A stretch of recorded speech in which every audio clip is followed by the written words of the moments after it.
Let's hope one of the merchants here has what Gav needs. Excuse me. I'm looking for something. Oh, well, then I'm your man. A silver chocobo feather. Oh, or maybe not. Though you're not the first to mention the bird around here. There was a man stopped by the rest not long ago, claiming he was attacked by a silver chocobo. Near some gutted hovel, not far from Eastpool. Most took him for a braggart and a liar, but who knows? Perhaps there was some truth to his tale. We'll see. Thank you.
Just because the heavens have gone to wreck and ruin, it don't mean we have to.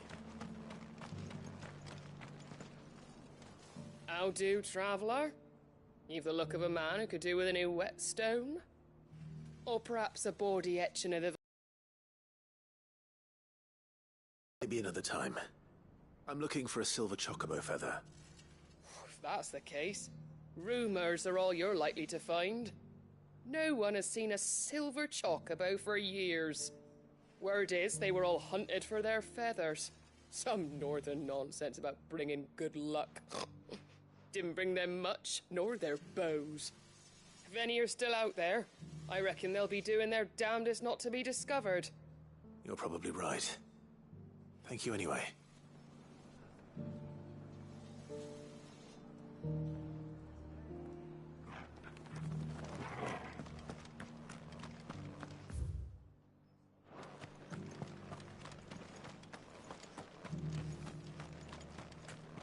It doesn't still hurt, does it? Oh,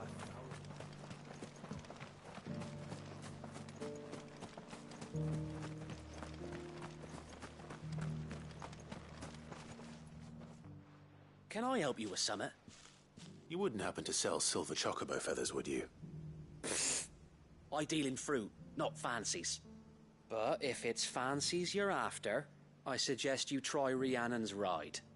Was a silver chocobo seen there? Oh, yes. If you believe the ravings of a madman. It wouldn't be the first time. A silver chocobo sighted in the hills near Rhiannon's Ride. It sounds almost too good to be true. But since I'm already here...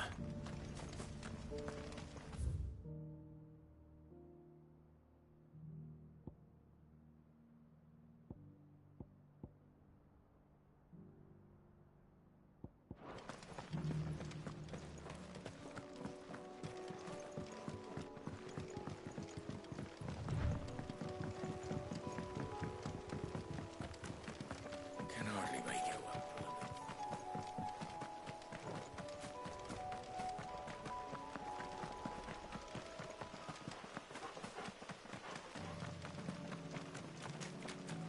Have care.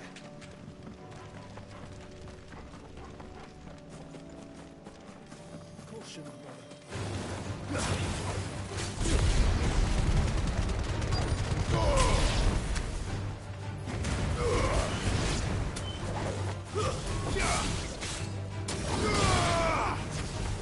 Stay down.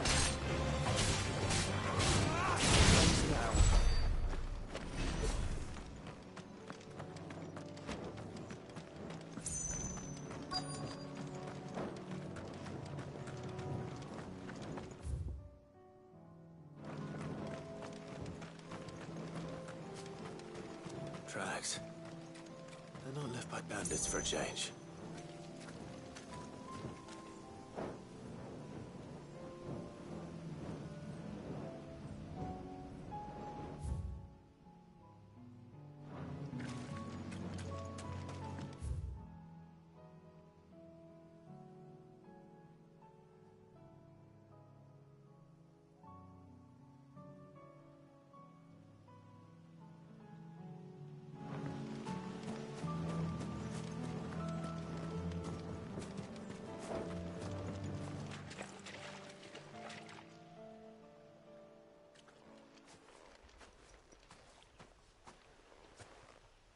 More tracks. And these look fresh. The chocobo was here. And recently. Perhaps it still is.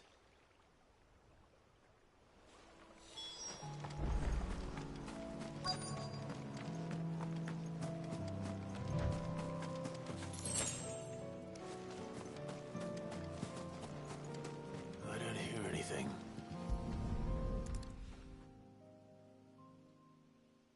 Well, I'll be damned.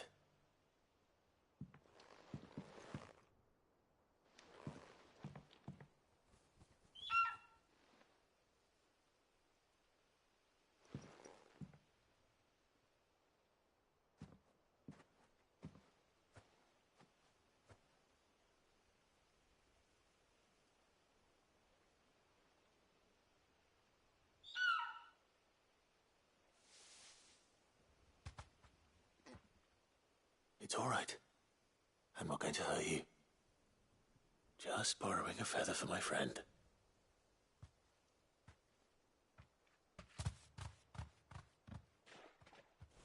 Thank you.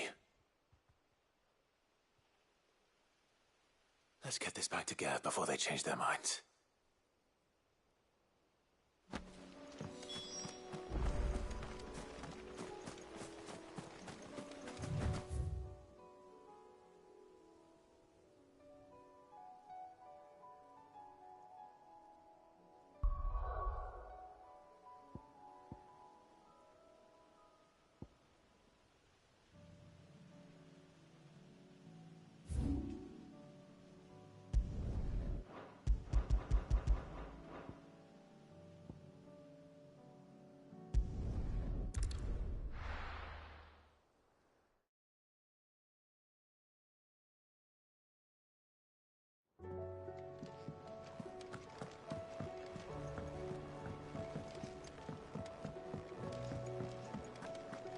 It was no trouble. Clive, you're back. How'd you get on? Any luck? Any luck, you say?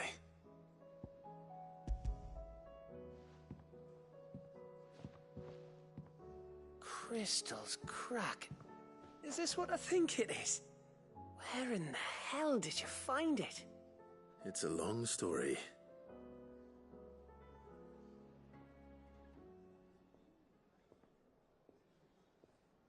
Right there on the road to Eastpool.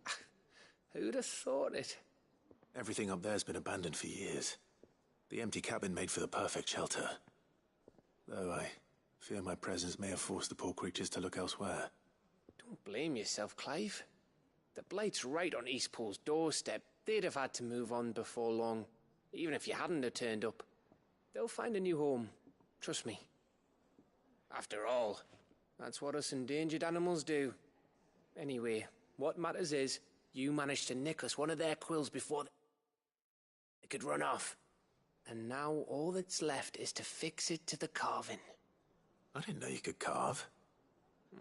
Reckon there's a lot you don't know about me. Like the fact I'm as good with a whittling knife as I am with a sword. And that bone Ember gave me's a dream to work with. What did you say it was from again? An Avis? But it weren't your Avis, Sid. I slew one of my own at last.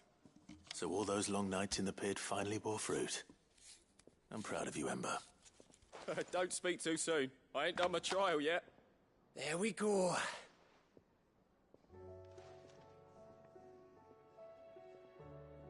What do you think? I think if you ever hang up your scouting cap, you'll be able to make an honest living. Now will I? I should go and see if Ed is awake. Give it my best. You can give it to yourself. Come on.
Me lords. How are you feeling? Well, thank you.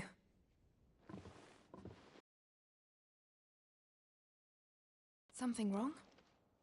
Wrong? No, nothing like that. What it is... Go on, please.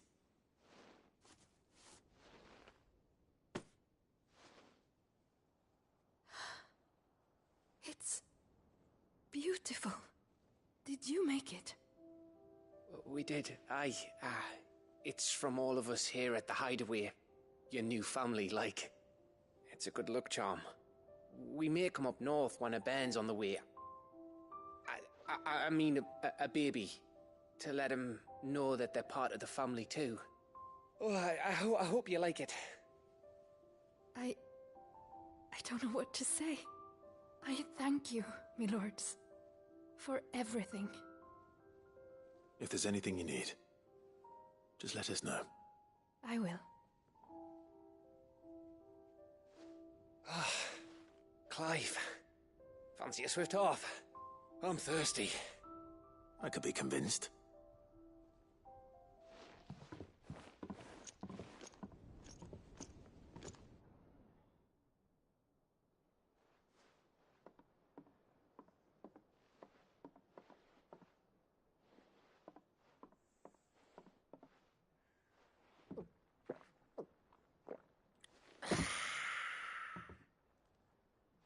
Don't you think you've had enough?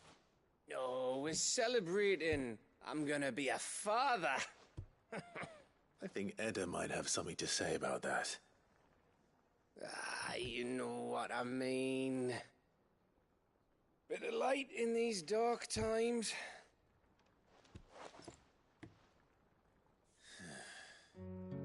Wasn't long after me 10th name day. My mum told us she was with child again. I was over the fucking moon. I was looking forward to having a little one to lord it over. What with me being the runt of the litter.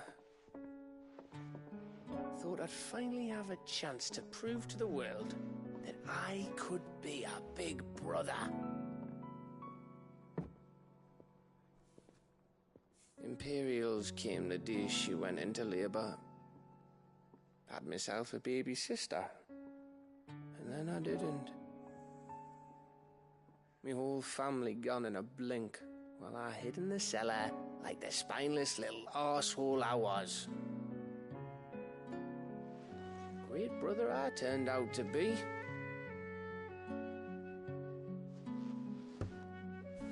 I'll never be a leader. And I'll never be a hero. I'm just a daft little dog who comes running when his master calls.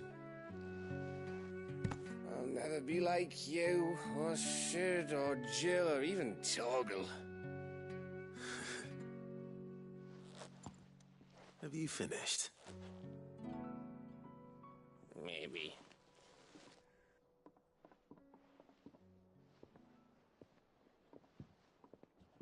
Do you know why you're our best scout?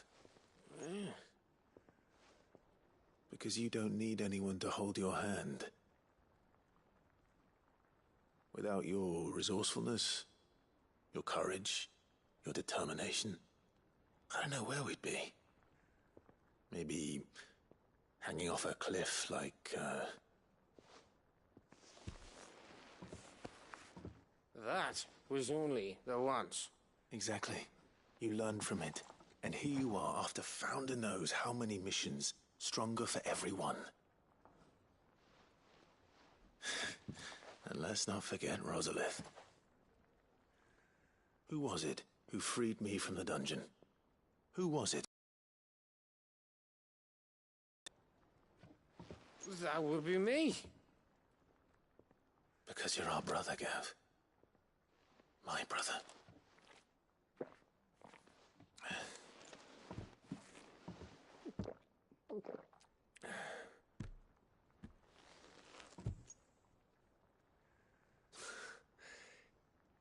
Your brother.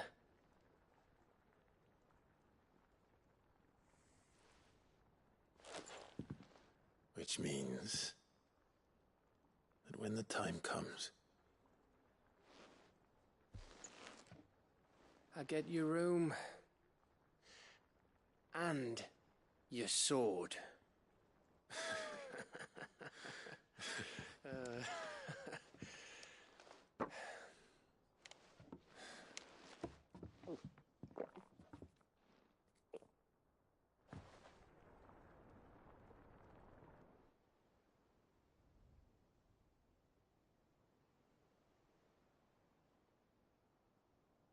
I may have had one too many.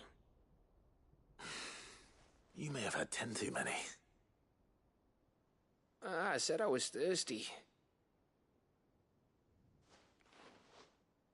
Better get back to work anyway. After I walk this off. Clive? What is it? Thanks for, you know.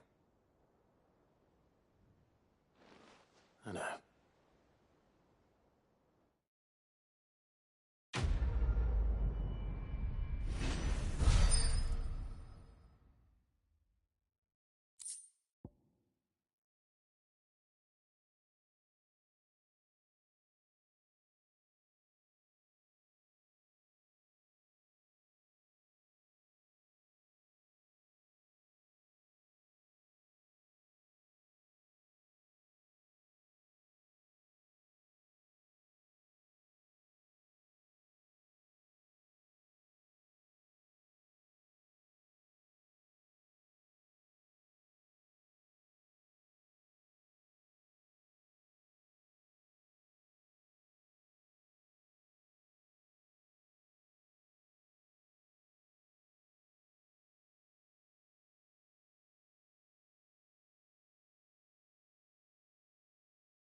Do you think they'll come back?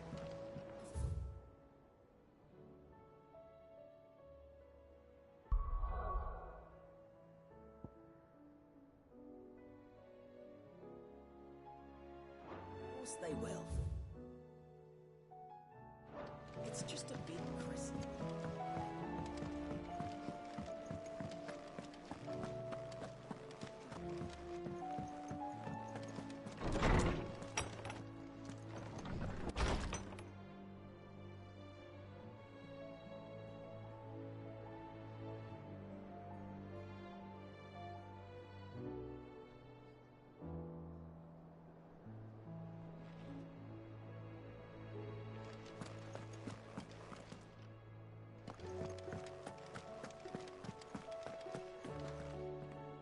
Oarsman, I found the flowers you were looking for.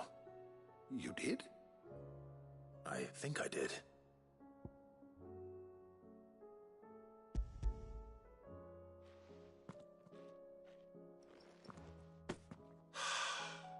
You did indeed. My dear boy, thank you. You wanted to make Dion a gift of one, did you not? Shall I invite him to join us? Oh, I don't... It's no trouble. I'll go and fetch him.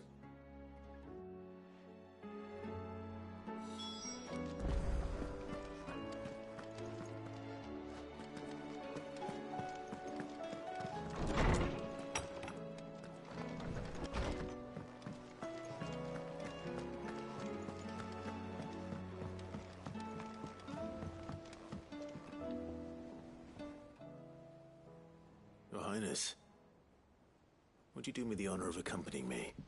Now. It is time, then. No. Only to the shelves. Our lawsman has something he'd like to give you.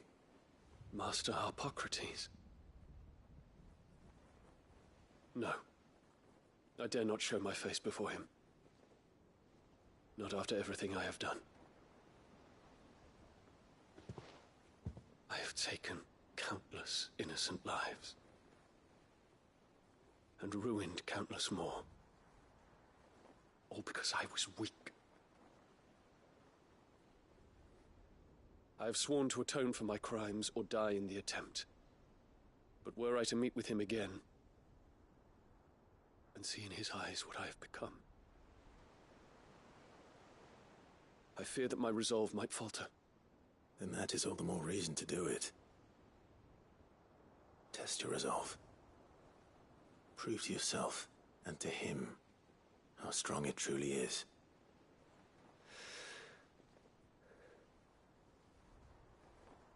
You are right. I must, at the very least, offer him my gratitude. Very well, then. Take me to him. Follow me.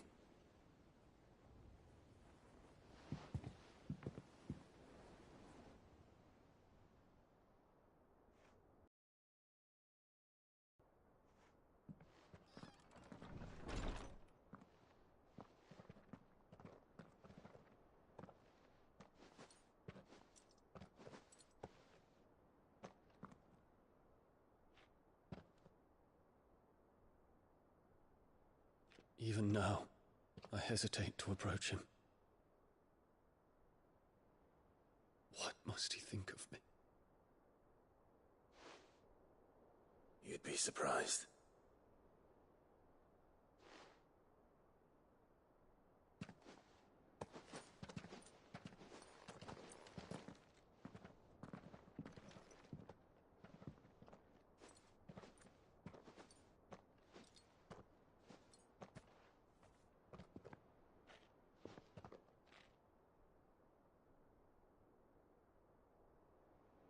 Master Hippocrates, pray, accept my apologies for leaving your tutelage before my studies were complete. Your lessons opened my mind to a world quite unlike the one I had imagined from within the gilded confines of the palace. And I shall be forever grateful for the efforts you made to enlighten me. Lift up your head, Your Highness. The deeds of youth require no apology. That you took the time to visit me says much about the man you have become. Now, there is something I would like to show you.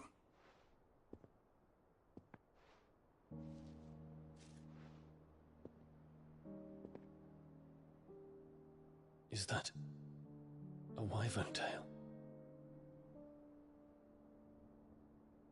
The color is unfamiliar to me. Because it is unique to those found in the wild. Something in the harsh environments in which they grow lends them this striking hue. Their roots are indistinguishable from those of their hothouse cousins, but once they bloom, the difference is immediately apparent. In this flower, I see you, Your Highness. Its roots were the roots of a wyvern tail, with all that implies.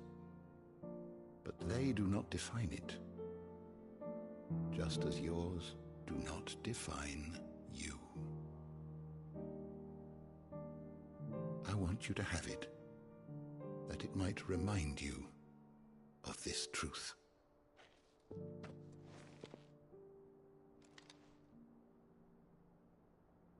Master Harpocrates, I would ask of you a service.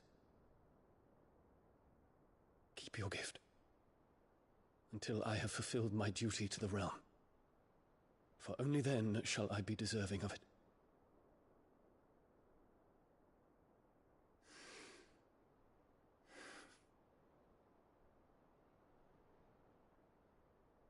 As you wish, Your Highness. I shall await your return.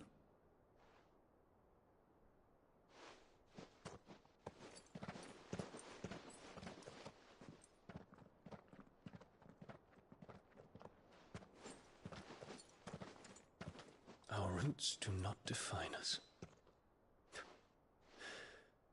No wonder my stepmother didn't like him. For reuniting me with memories I had thought long lost.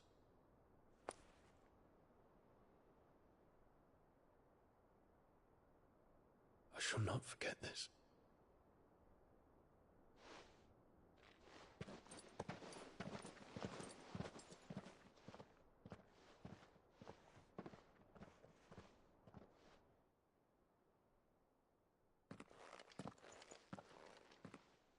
Thank you, Clive. Were it not for you, I fear I might never have found the right moment to speak with him. Not to mention the wyvern tales. I shall plant their seeds, that I might not disappoint His Highness upon his return. I hope the soil in the hideaway is to their liking. Why, these flowers bloomed in the bleak, black wastes of Waloed. I'm sure Nigel's yard will suit them to a T.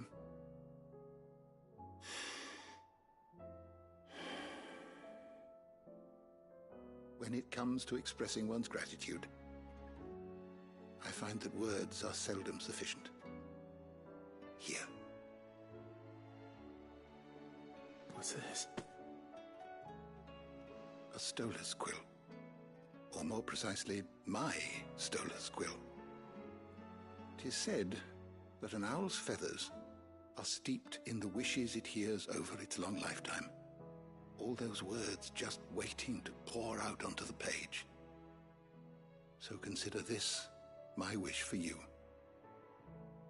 That one day you may put down your sword and pick up that pen.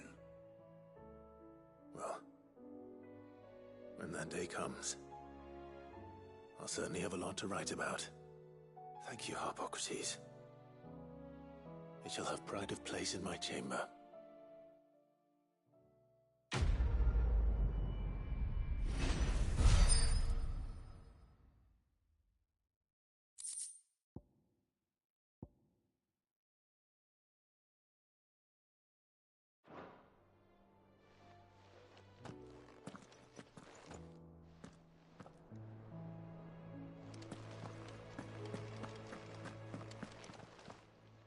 Knowledge hoarded is knowledge lost.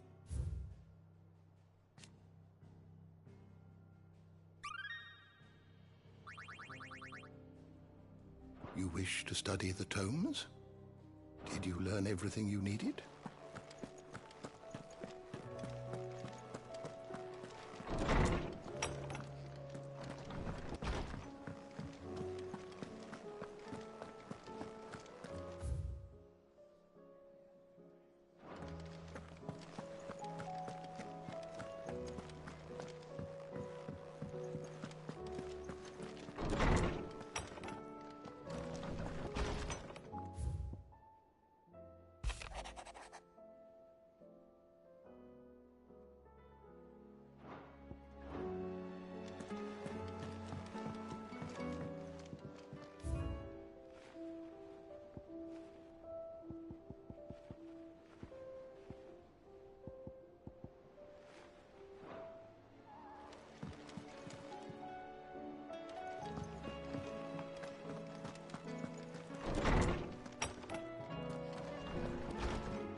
And how might I help the garrison today?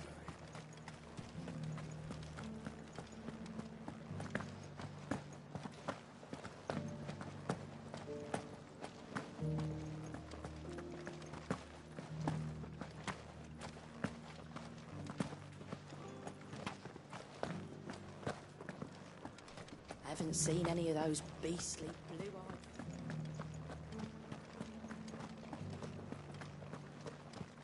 Do be careful. I will.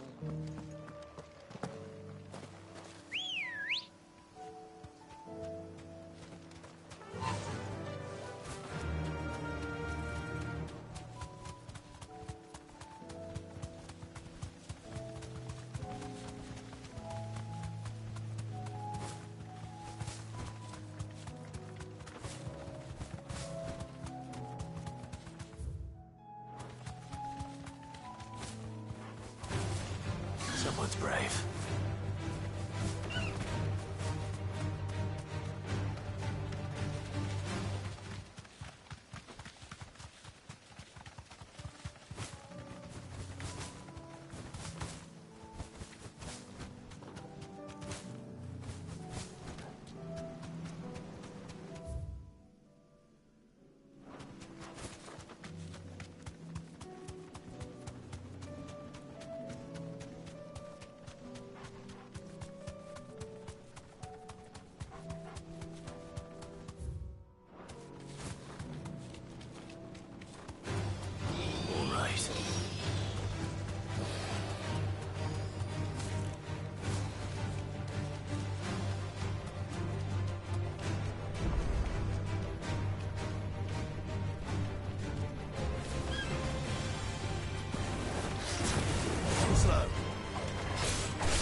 This one's awake.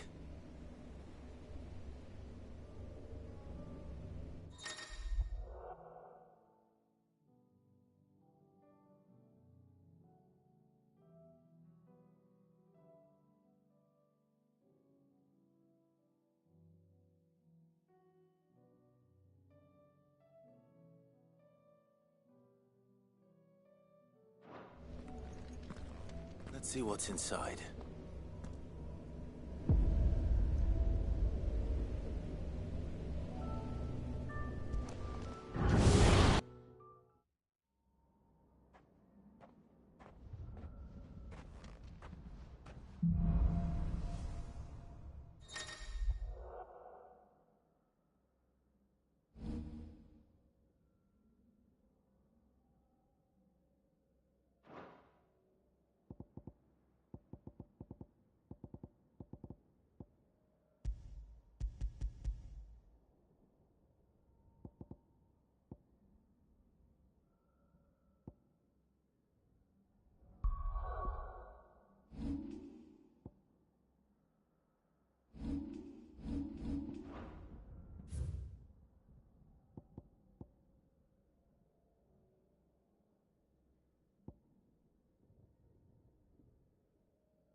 Come on.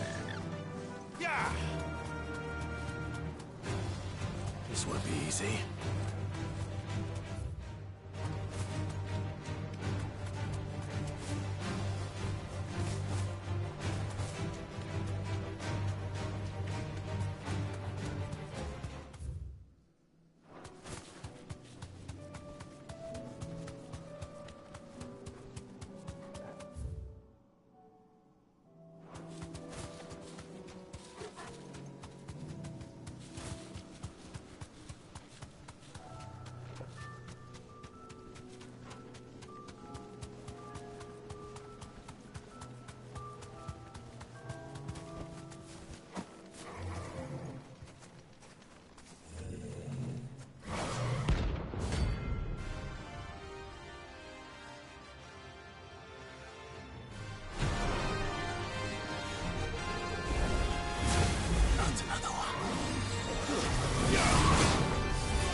I'm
getting tired of these things.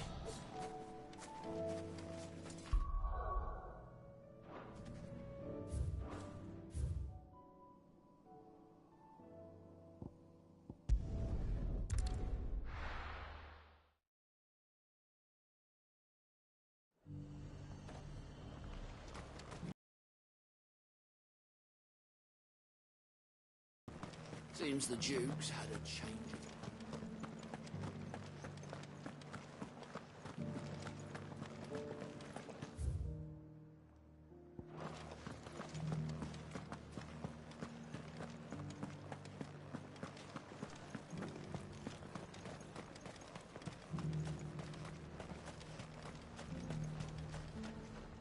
Do you see anything you like?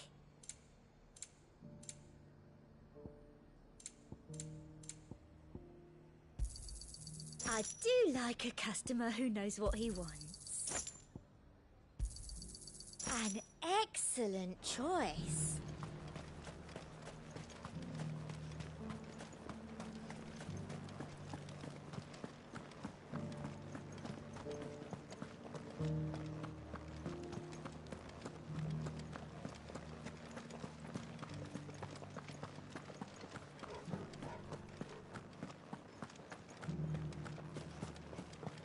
Haven't seen any of those beastly...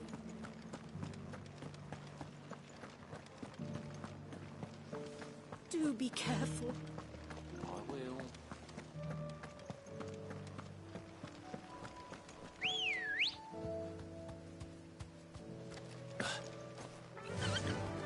Fly, Ambrosia. All right.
Outlaw!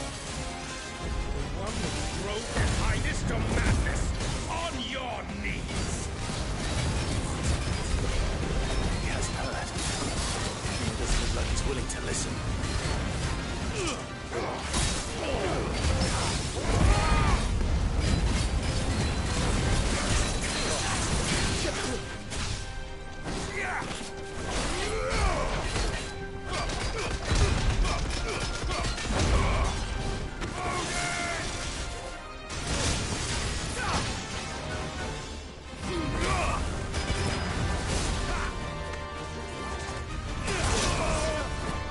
That's better.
Damn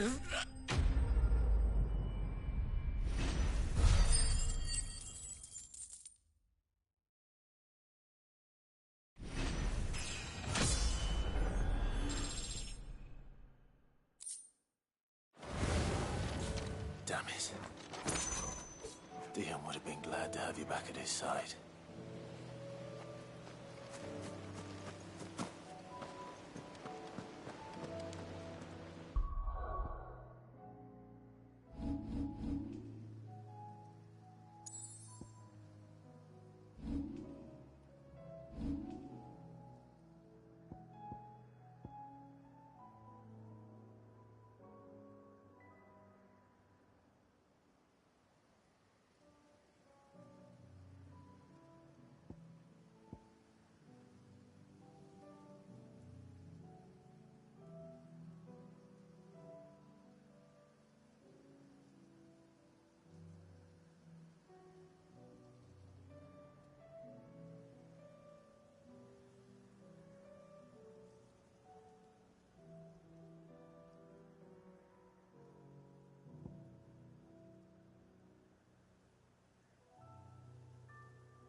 Still alive, are you? Go on, then.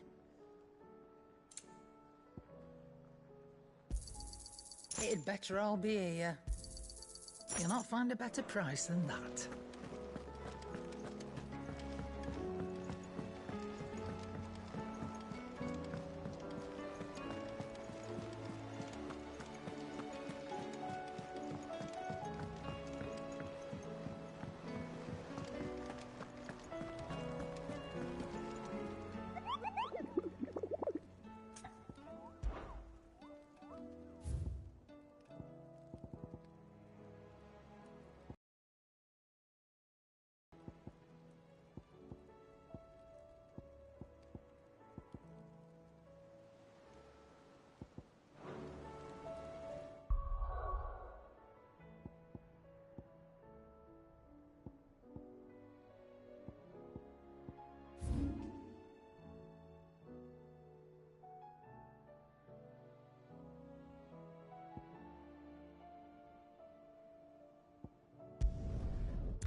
slow.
It's over.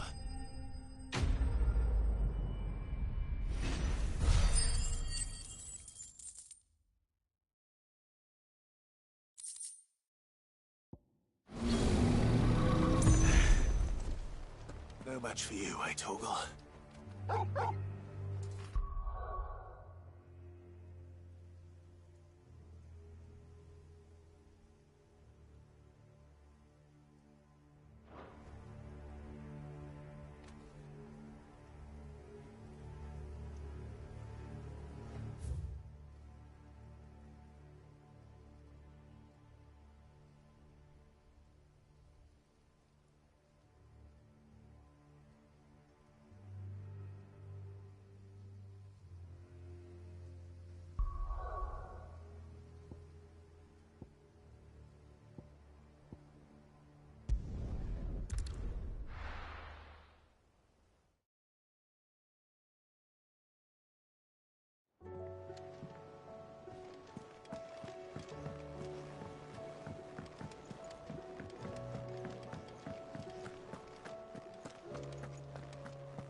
St. Fornian, do you?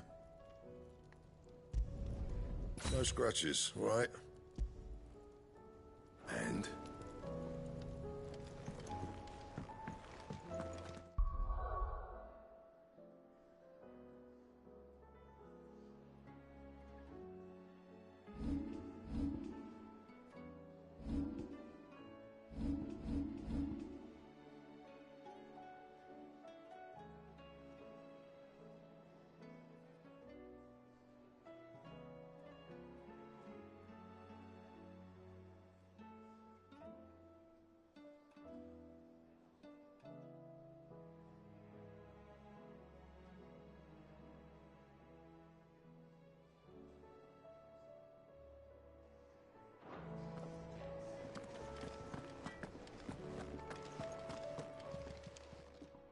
Still alive, are you?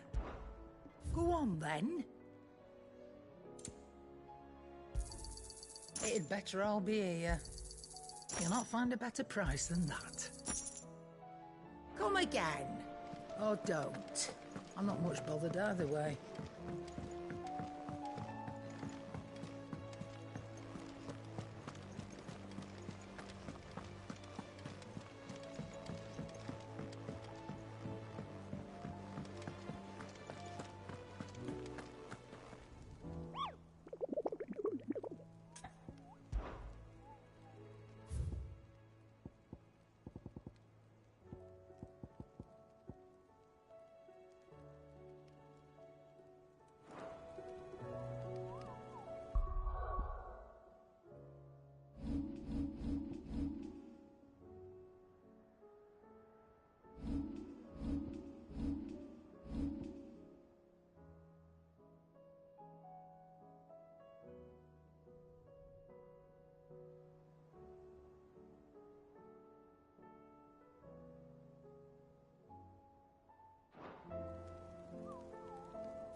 surrounded.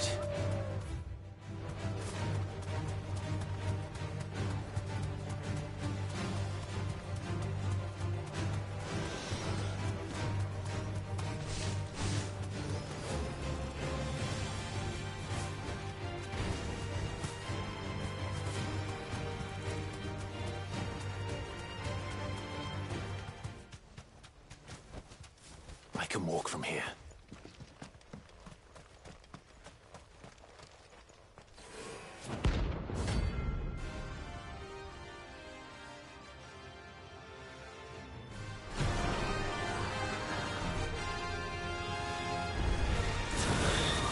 Madness lives on.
Rest in peace.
Your Grace, my lord, I trust your journey was not overly onerous. Cyril, you found a letter from Father? Yes, I have it here.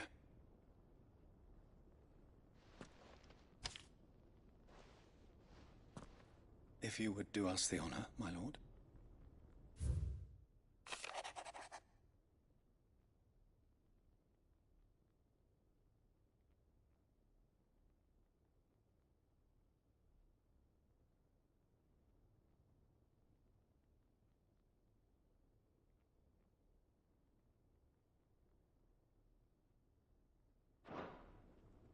An inheritance. It would seem the late Archduke penned this missive shortly before his passing. The day before we left for Phoenix Gate. What are these plans he spoke of? His plans for the duchy, Your Grace. Your father entrusted them to my predecessor, the former bearer of the Burning Quill, who entrusted them in turn to me. The complete emancipation of bearers is their stated aim. But your father's dream did not end there. His Grace also spoke of building hospices to care for those stricken by the curse, and the founding of a new university to further the development of non-magical technologies. With the blight spreading ever more widely across the twins, Archduke Elwyn saw this as the only means of securing Rosaria's survival. He wished to see men and bearers treated as equals. To see centuries of common wisdom overturned. Small wonder he did not think it achievable within his lifetime. But he thought it achievable nonetheless. Had he not, he would never have written this message. Nor would he have entrusted his vision to his most faithful aides. Those who would have stood with you, shielded you from the machinations of the less benevolent personages at court. It's a pity only they are still with us. 'Tis true that those most loyal to your father were the first to suffer the Duchess's wrath. But one at least remains, and she has come bearing gifts. What do you mean? Mayhap it is better that she explain, my lord. After all, the duties entrusted to me by my predecessor extended only to recovering His Grace's will and arranging a meeting with the one who might execute it, or a part of it at least. And where is this woman? She awaits you in the archive, Your Grace. Thank you, Cyril. Shall we then?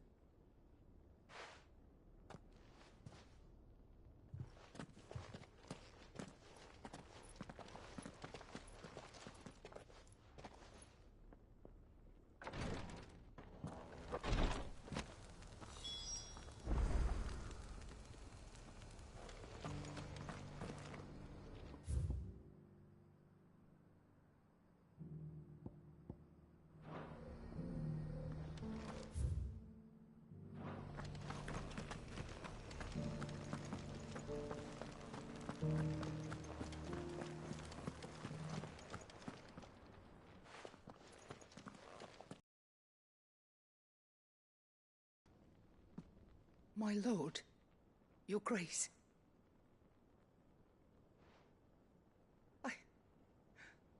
I hardly recognize you. I am Goditha, retainer of House Rosfield, loyal servant to the Phoenix and his shields. Your father, the Archduke Elwyn, entrusted me with the delivery of a gift. I only hope you can forgive my tardiness in bringing it to you. Lift up your head, Lady Goditha. You have our gratitude for your service to our house and to our father. I merely did my duty, as any proud Rosarian would. My lady, perhaps you could explain a little more? What exactly is the gift you bring? As I'm sure you know, it has long been the custom for the children of House Rosfield to be presented with certain keepsakes upon their coming of age. Indeed it has. Our father often spoke of the day when our turn would come. And had he lived to see it, he would have presented you with the treasures I bear. Matching armbands for you both. Alas, he did not live. Indeed, he was taken from us even before they could be completed. He had intended to claim the Heartstone with which each armband was to be finished himself, but it was not to be. And his gifts remain incomplete. I see. It saddens me to bring them before you, as they are. It was your father's wish that you be presented with the finished articles, not these works in progress. But with his grace long since gone, and the stone left unclaimed, I had little choice. You are grown men now, and his house is yours. And while I would not presume to insist upon your claiming the Heartstone in his stead, I know that nothing would have pleased him more than for you to do so. Thank you, Lady Goditha. What say you, Clive? What else? Of course, my lady. May our father's will be done. Oh, I am much obliged. Do you know where we might find this Heartstone, my lady? I do. Though it may be a matter of a good deal more than simply happening upon it. It is found in the bellies of elder griffins, you see. We do at least know where to find one. A certain specimen has made its nest in Titan's Wake, not far from here. A certain specimen? You are most perceptive, Your Grace. In answer to your unspoken question, yes. In fact, this is the very same beast your father meant to slay. I have been tracking its movements since you were but a boy. Were you to slay it in his stead, as men of House Rosfield, it would surely make your father proud. What say you, Joshua? What else?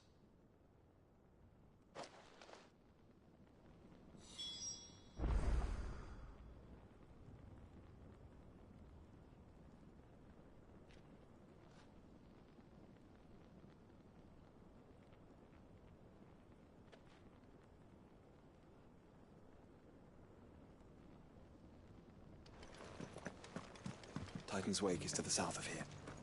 But we must not be hasty. The good lady has been disappointed once already.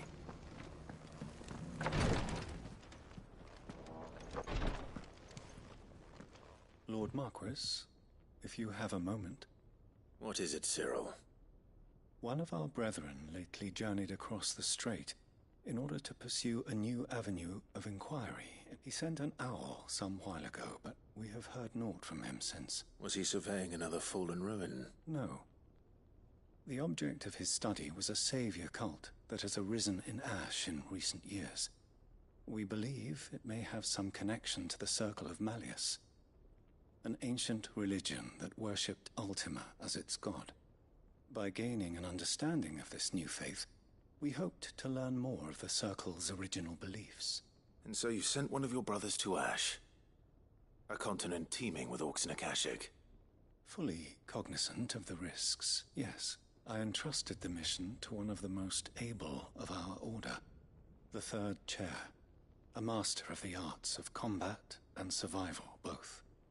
Though he has been silent for some days now, I have thus far refrained from sending any others in search of him, lest they be lost in turn. Yet, it seemed only right to inform you of the situation, given your unique experience of the perils of Ash. For as you so earnestly advised me, it would not do to abandon a man to his fate, when he might yet be saved.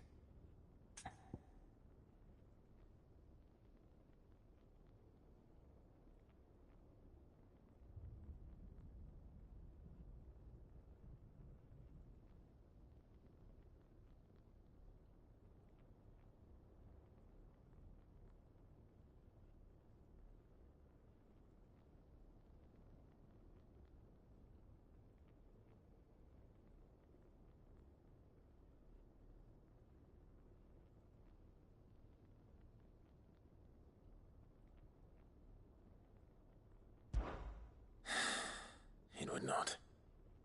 But Ash is a big place. Can you be any more specific? Perhaps. The last owl I received from him mentioned a village where he had heard the cult were wont to assemble. Mickleburg was its name. It lies in the southern reaches of Waloed.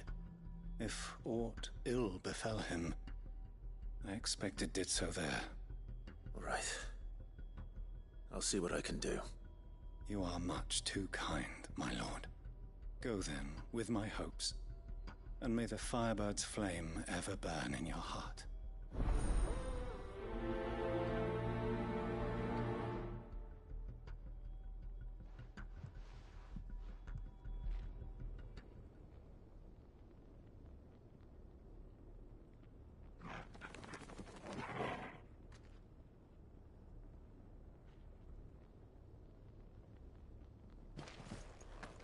If this new faith really is an offshoot of the Circle of Madness, then... Let's concentrate on finding the third chair first, shall we?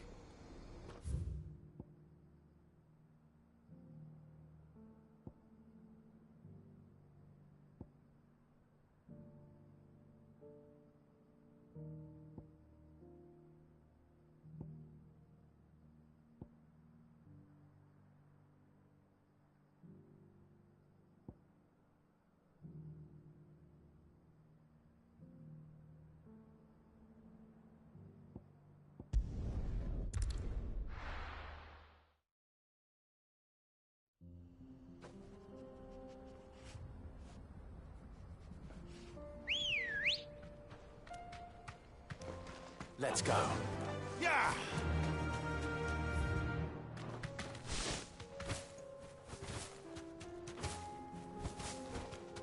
Eyes peeled, Joshua.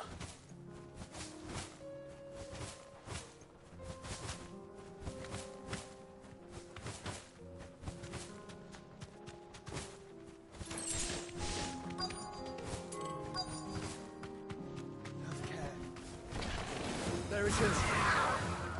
For House Rossfield.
is the Heartstone? I expect Lady Godotha will know.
Good day.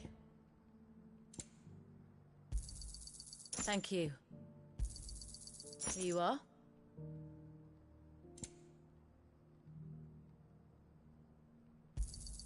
Certainly.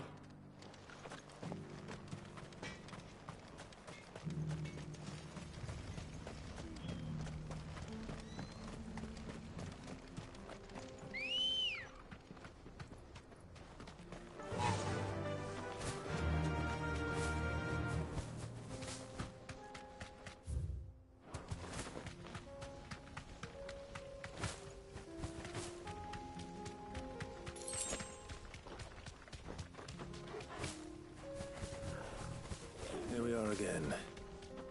Carava. If you were a tortoise, Torgal, where would you hide?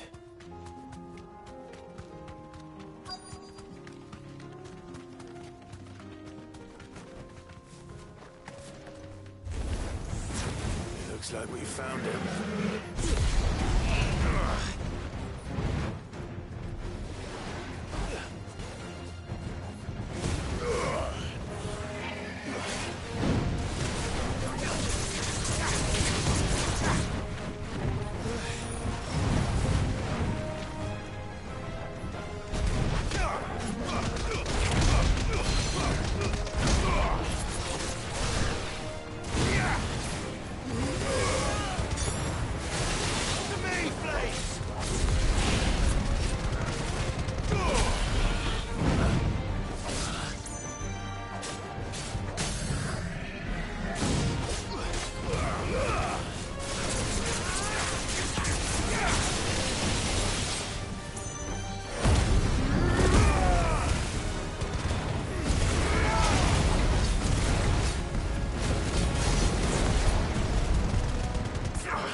I better get these materials to Mid so she can finish her prototype.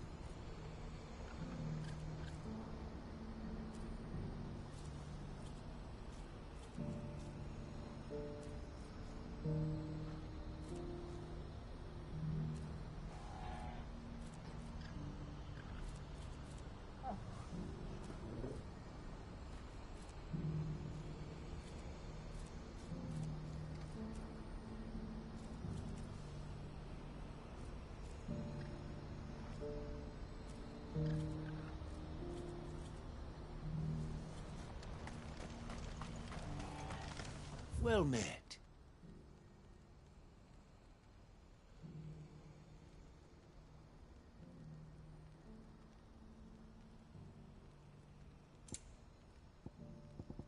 You're welcome anytime.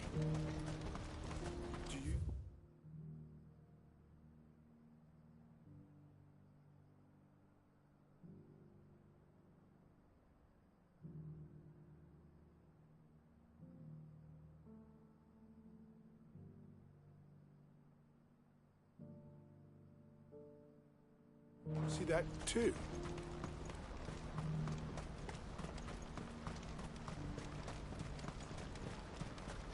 Papa? What is it? Oh, please. Stop. I'm scared.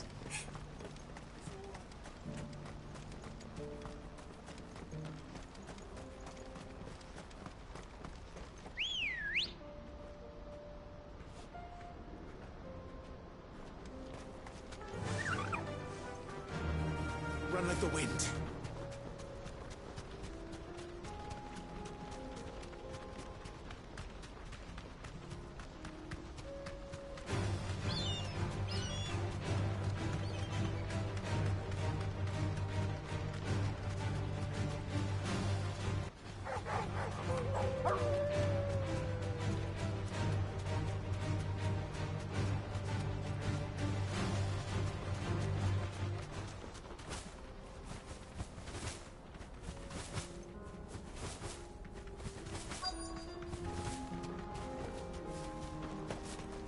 Can't be Rutherford, can it?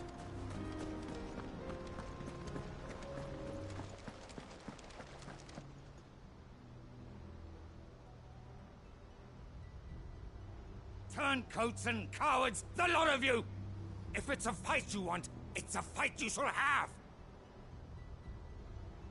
Allow me. I don't need your... Please, Field Marshal. Oblige him. This won't take long. You're right. It won't. Men, finish him.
A little longer than I'd have liked.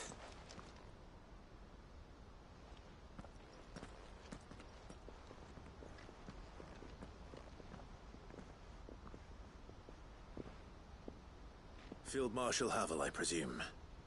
Are either of you injured? No, my lord. You arrived just as our escort turned on us. Fucking traitors. I'd heard reports of soldiers in the outlying regions abandoning the oaths they swore. But I hadn't thought the corruption had reached so close to the heart of the Republic. It's a fucking disgrace. Your interfering old bastard of an uncle tried to warn me, of course. My lord Marquis. Or is Sid the Outlaw more to your liking? Call me what you want. It doesn't change who I am, or the urgency of the message I bring. My uncle has a plan to right the realm, and he needs your help to see it through. Before I agree to anything, I'd have you answer one question. What do you stand to gain from all this? I won't deny that I might benefit from further chaos. But I seek a new beginning for all of us. And while the choices I've made may not always have been the right ones, I know I made them for the right reasons. For so long, so many of us have been told how we could live, how we could die, when it should have been our decision all along. Now we have a chance to put things right. But in order to take it, we must stand together, even if it be beside those with whom we don't see eye to eye.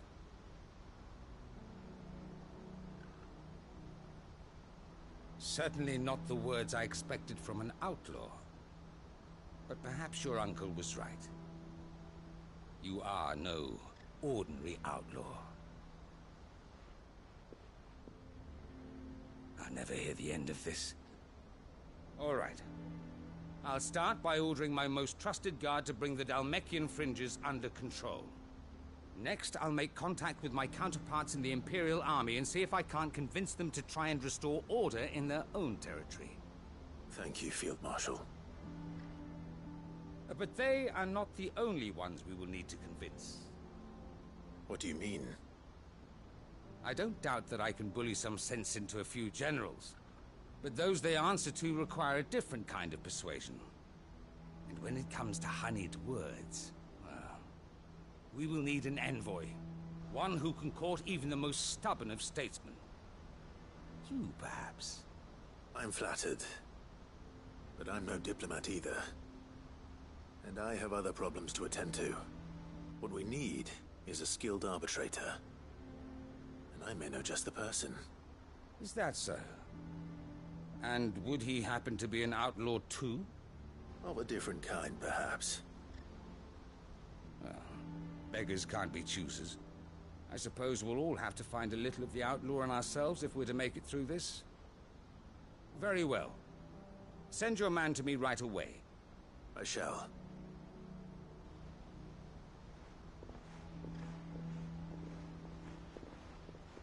My Lord Marquis.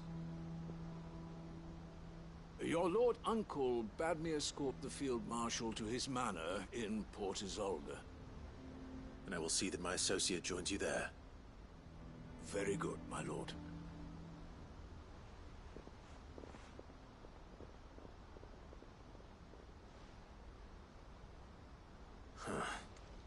An envoy. I'm not sure I'm the man to talk anyone round. I can barely convince my brother to take his medicine. No. This is a job for someone with experience. Someone like Quentin. I hope I can convince him at least.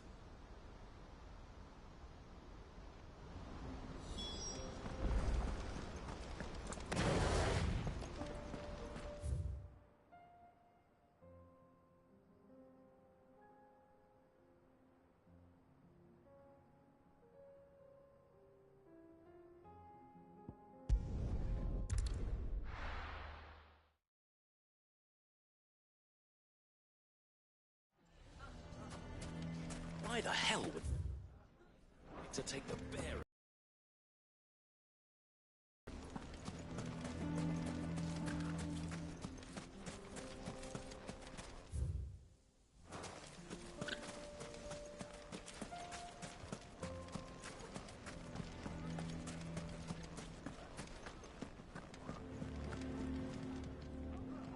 Here to help me pack? Thanks, but I'll be traveling light. I'm almost finished already, in fact. You're really going to go through with this, then? I am. But before I go, there is one small issue I'd like your assistance with. Well, two, in fact. If it's within my power to help you, I will. It's the children. I refuse to let them share in my disgrace. And if I leave them here, they surely will. Our friendship would see them ostracized forever. But I can't take them with me either. I can think of only one place where they are certain to be safe and provided for and loved. The hideaway.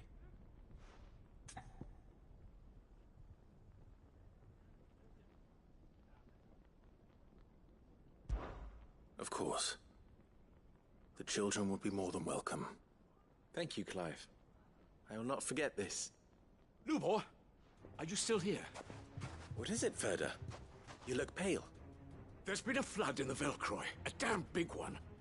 The League of Outlaws encampment was completely submerged in ether. What? Every last one of the bastards has turned. And they're headed this way. Bandits are one thing, but Akashic bandits are quite another. The town guard won't stand a chance against them. We need to evacuate. There's no time to lose. Ferda, gather the men. The Akashic may strike at any moment. We must make ready to cover the townspeople's escape. Well, what are you waiting for? Yes, my lord. Clive, change of plan. The children stay with me for now. I need you to find Conrad and Natalie. Tell them to prepare for a full and immediate evacuation. Understood. I'll do what I can to convince everyone else. Wish me luck.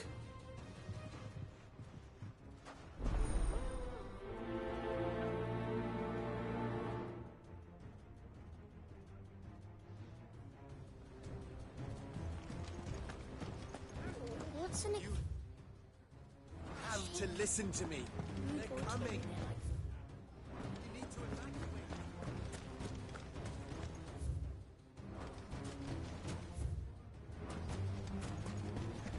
I think we'd better shut up. What's Lubor raving about now?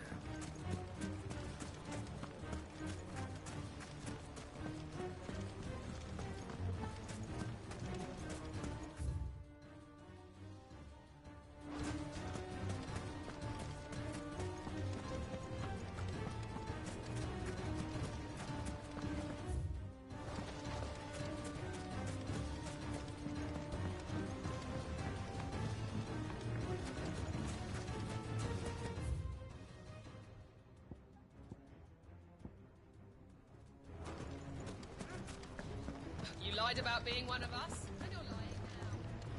Why do they always have to make such a fuss?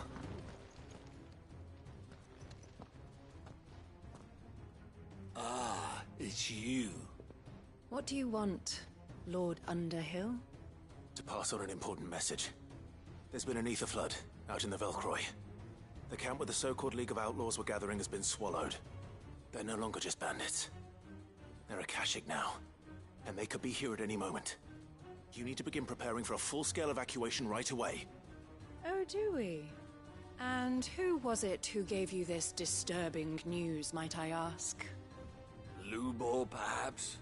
The man spreading the same poison out in the square as we speak. You may believe his lies, my lord, but we know better. But why would he lie about something like this? Some twisted attempt at revenge, perhaps. If he had not been unmasked, he may well have been elected our leader. A great honor for one of his kind. One he might well feel aggrieved at having been denied. Lord Underhill, forgive me, but it has become all too evident where your sympathies lie. Lubor cannot be trusted, and neither, therefore, can you. You may not trust me, but for the sake of your people, ask yourselves if there is any chance that this is true. There isn't. You can be certain of that. Now be off with you. You're making a mistake. Come, Clive. If our words will not move them, then we must find another way to help save the town.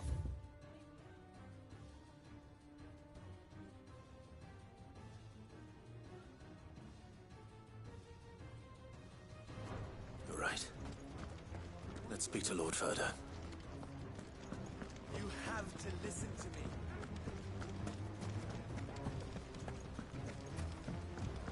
What's Lubor raving about now?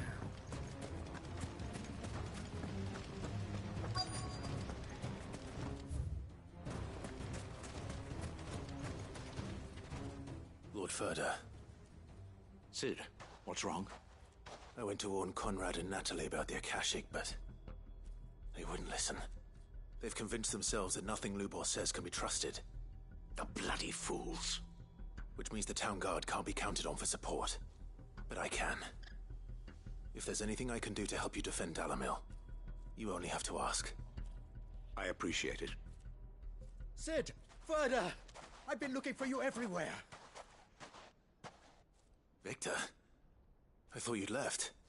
I couldn't abandon a friend in need. And Lubor is in need at this very moment. Come quickly.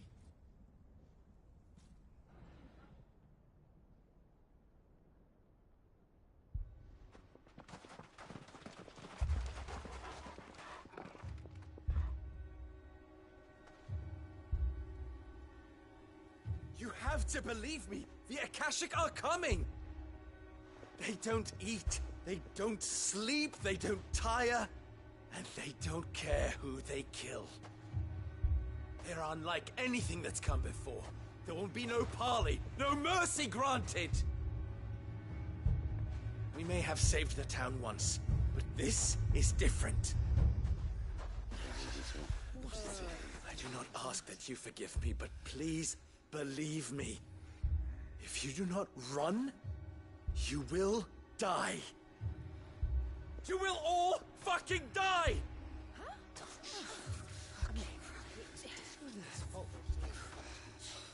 You'd like that, wouldn't you, bearer? Yeah, with us out of the way, your kind will be free to claim Dalamil for yourselves. You should run! Run, bearer! Yeah, run! Run! Far away! Run! Just go on! Yeah. Yeah. Yes! Go! Come on, then. Go on! Just go. Lubor. Wait. Someone's coming. Come on! Stop! You're hurting him!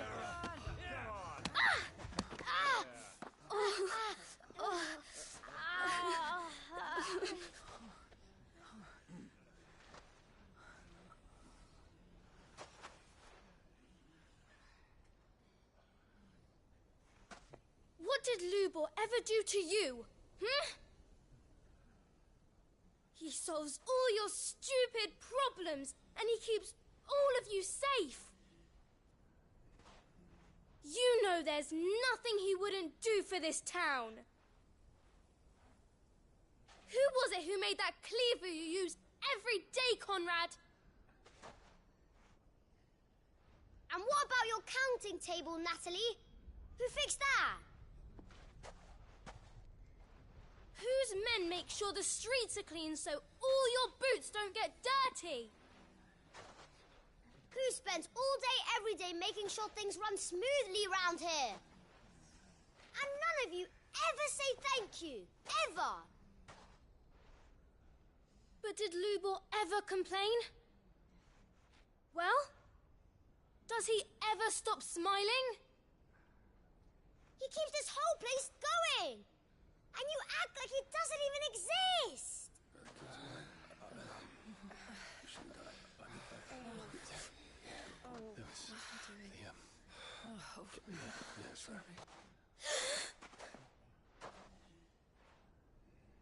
Lubor, we have heard enough.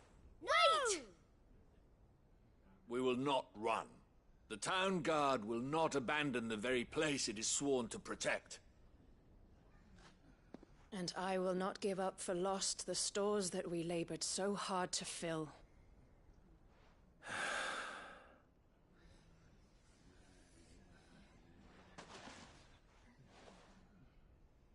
So tell us, how do you propose we deal with these Akashic of yours?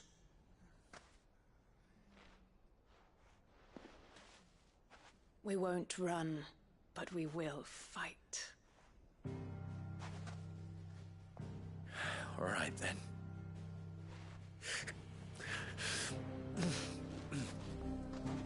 Fine.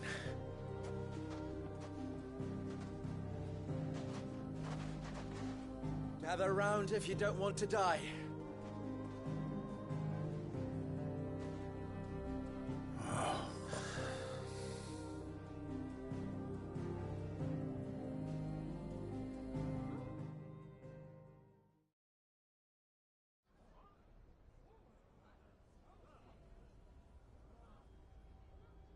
Allow me to explain the situation.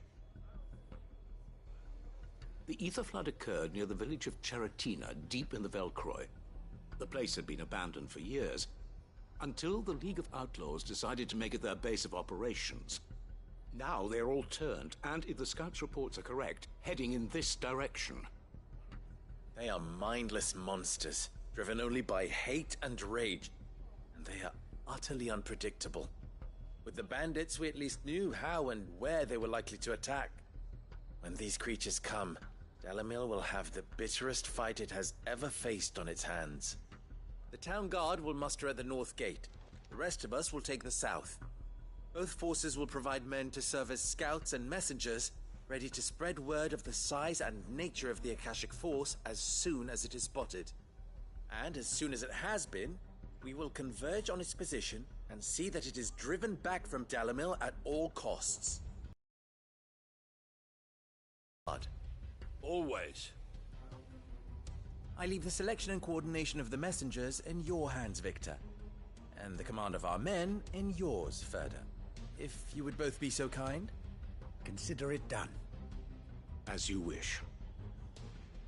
Natalie, I would ask that you and your people have the townsfolk barricade themselves inside the bar, and tell the merchants not to waste time securing any. As long as we survive, it doesn't matter what trinkets we might lose. Our riches can be regained. Very well.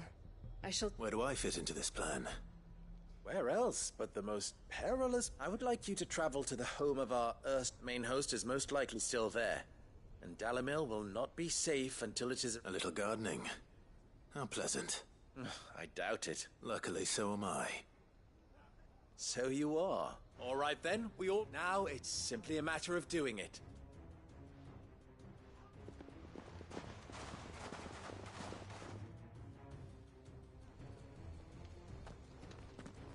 Looks like everyone's ready.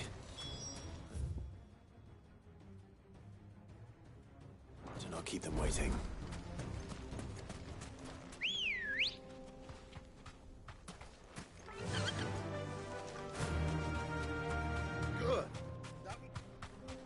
Any man sighting an Akashic is to raise the alarm immediately.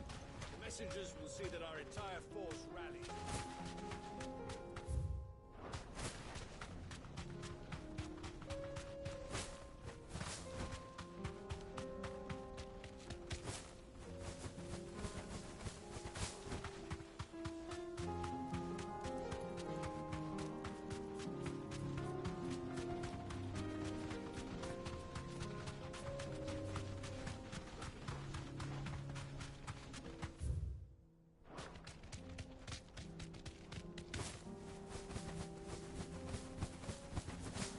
There it is. The flood. But what's waiting for us inside?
Can't leave a single one alive.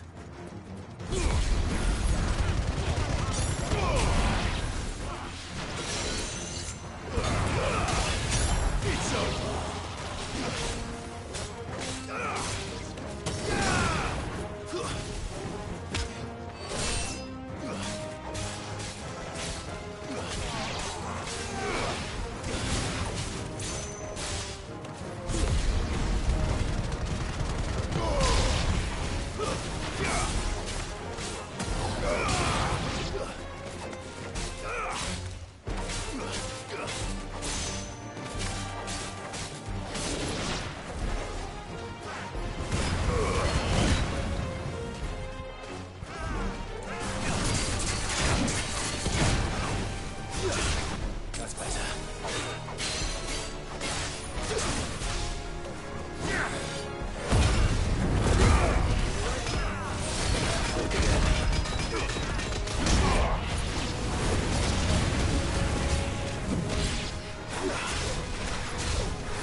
The League is disbanded.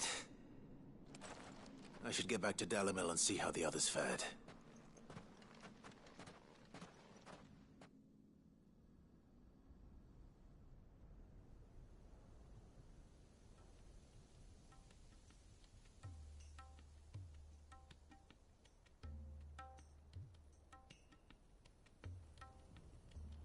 All the Akashic we were able to find have been dealt with.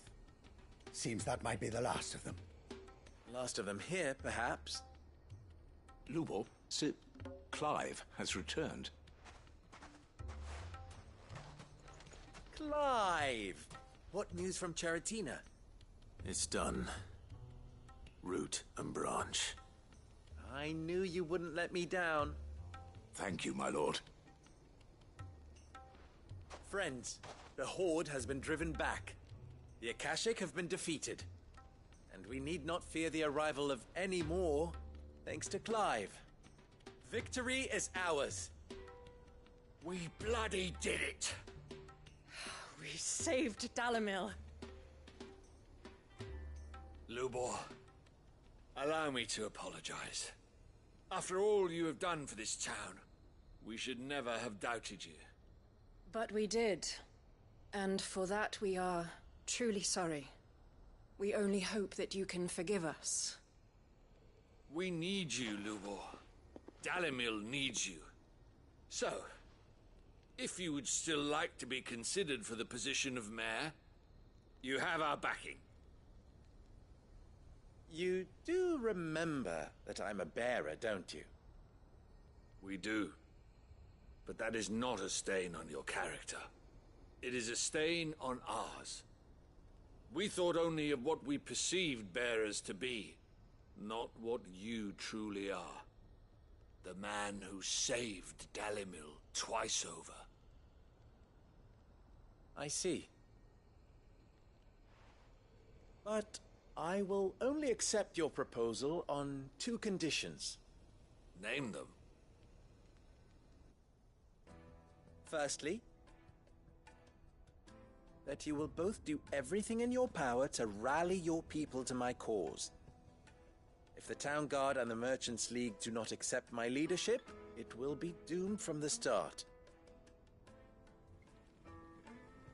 Unity is the key to defending Dalimil, and I do not doubt that we shall need to call on our combined strength again. When that time comes, I will expect us all to pull together, just as we did today. Of course. You have our word. And secondly, you will accept that if I am to lead you, the mistreatment of bearers must end here in Dalimil. Any bearer within our walls shall be afforded the same rights as any other citizen. They will not be judged by what they are, but who they are. As we failed to do, and came so close to losing everything. We agree to your conditions. And we have only one in return. That you continue to work for the good of Dalimil, as you always have. Condition accepted. Well then, it seems my mayorship is all but confirmed. Do I get some sort of special hat?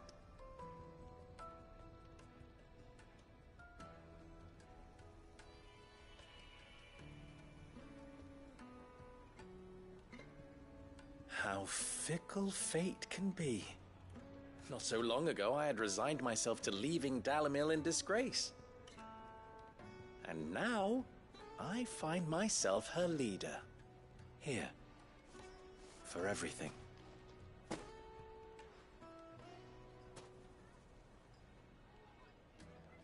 Lubor. About the children. Fear not. You are, of course, relieved of your responsibility. I would sooner face another horde of Akashic than see them brought up as outlaws. I'll make sure they're safe here. I don't doubt that you will. And not just the children, but everyone in Dalimil. I'll do my best. Can't have all your hard work going to waste.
Here, take a look at my wares. Of course.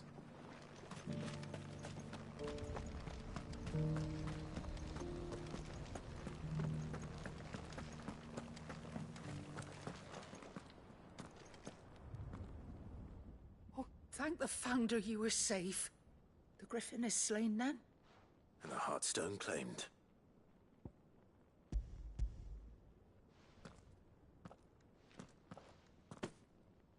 Yes, this radiant luster like frozen flame. It is just as your father described it. Thank you, my lord. Your grace. Your father would be so proud. Lady Goditha, the lapidary is ready. Thank you, Cyril. I will be with him shortly. If you would excuse me, I shall have the stone cut and set forthwith.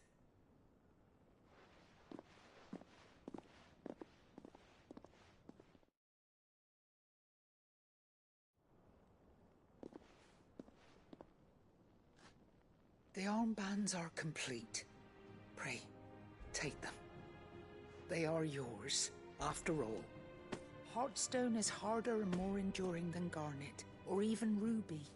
It symbolizes unwavering will and devotion. And the graven vines encircling the stone represent the unbreakable bonds between you. It's a message. Father knew we had enemies both inside and outside the duchy. Enemies who would thwart his vision. Only with unwavering devotion would it ever be realized. And only if we stood together, as Phoenix and Shield, as brothers in arms. Only then might those enemies be overcome. Indeed. His Grace knew the enormity of the task he would entrust to you, his heirs. But this was more than just a message. It was a promise. That he would always be with you. Thank you, Lady Goditha, for remaining the steadfast custodian of our father's will. Forgive me, my lady, but there is something I don't quite understand. The Undying told me that after Father died, Mother claimed all of the ducal treasures for her own. Even if the armbands were incomplete, she would surely not have overlooked them. So, how were you able to keep them from her? Because I was the keeper of the vault. Though I was but a lowly servant, your father spoke to me of his intentions for the bands, of the deep love he had for both of you, and his hopes for your future. In the days before the disaster at Phoenix Gate, I discovered that the Duchess had ordered her jewelry be sent away from the castle.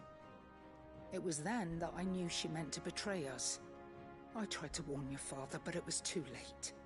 When word of the fire reached Rosalith, I knew my time was short. So I took up the armbands and I fled into the night. And thank the Founder you did. Yet my duty to your father was incomplete. Not knowing what else to do, I followed the Griffin, thinking I might claim the Heartstone on its passing. And so my pursuit continued, until Lord Cyril appeared before me. He informed me that his Grace's will had been recovered, and that his sons were alive and well. Lady Goditha, on behalf of my father and all the people of Rosaria, I thank you for your loyal service. As do I. Thank you, my lord.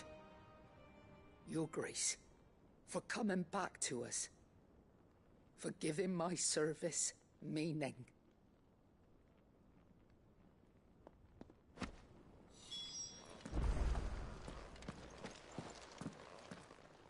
The bands suit you well. It must be gratifying to finally receive the inheritance that was denied you for so long. It is. And we thank you for the part you played, Cyril. If you would permit me to play my part a little longer, might I suggest that you make your way to your father's memorial atop Hawk's Cry Cliff? Let him see that you have received his blessing, and that his vision lives on in you. I suppose it would be churlish not to. What do you say, Clive? Should we pay Father a visit? I think we should. I was hoping to be able to offer him my thanks before we left for Origin. Your father's helm is enshrined there. It has been since the day we recovered it from Phoenix Gate. I prithee claim it. For it too is a part of your inheritance, and I do not doubt that your father would prefer it in your hands than perched upon some lonely rock.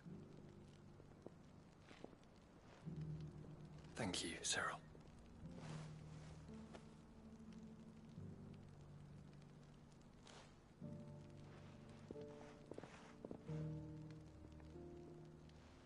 Come on, Clive. He's waiting.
Come on. Unwavering will and an unbreakable bond. Do you really think we're strong enough? To save the world? Of course. To have overcome Father's political enemies? That I'm less certain. Especially knowing what we know now. What Mother was truly capable of. But perhaps these bands would have helped. Knowing he was with us would have made all the difference.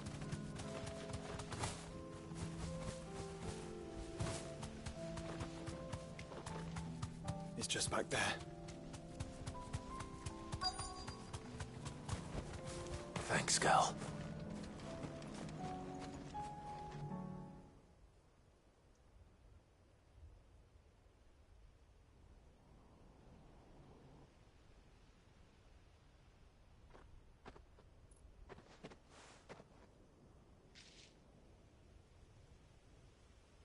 Father always fought for what he believed was right. It wasn't until that night at Phoenix Gate that I realized I had never fought for anything. I always had someone else to do the fighting for me.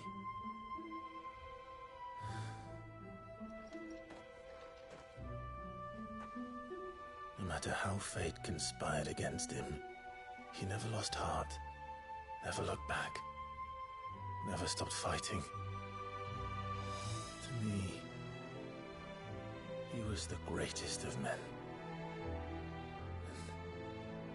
And I've been trying to live up to his ideals ever since.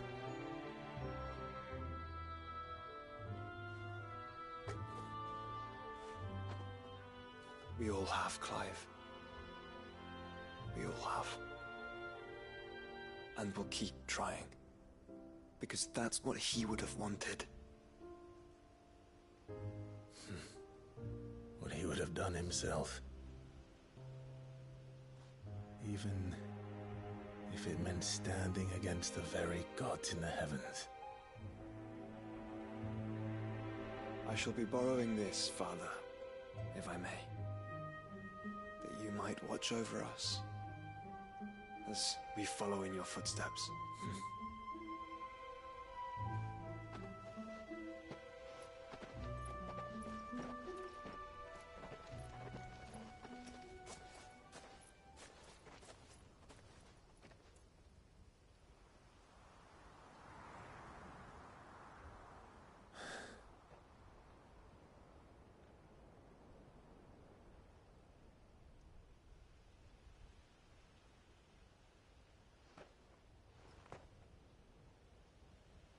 won't lay you down.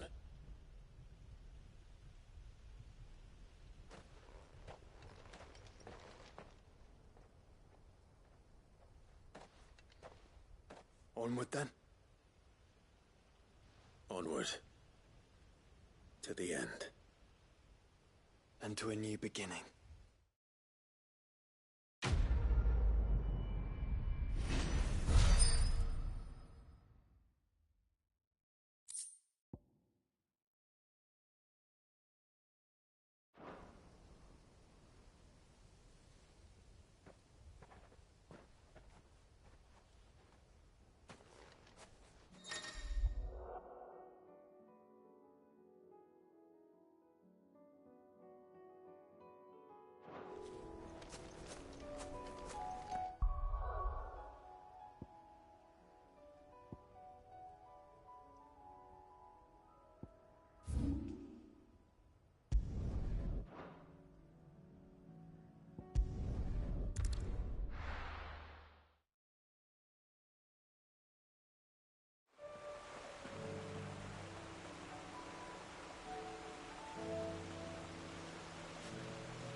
Ready, go?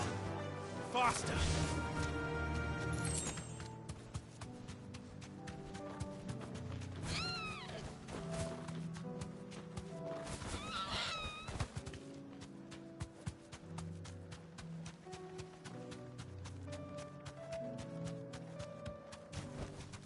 That'll do, girl.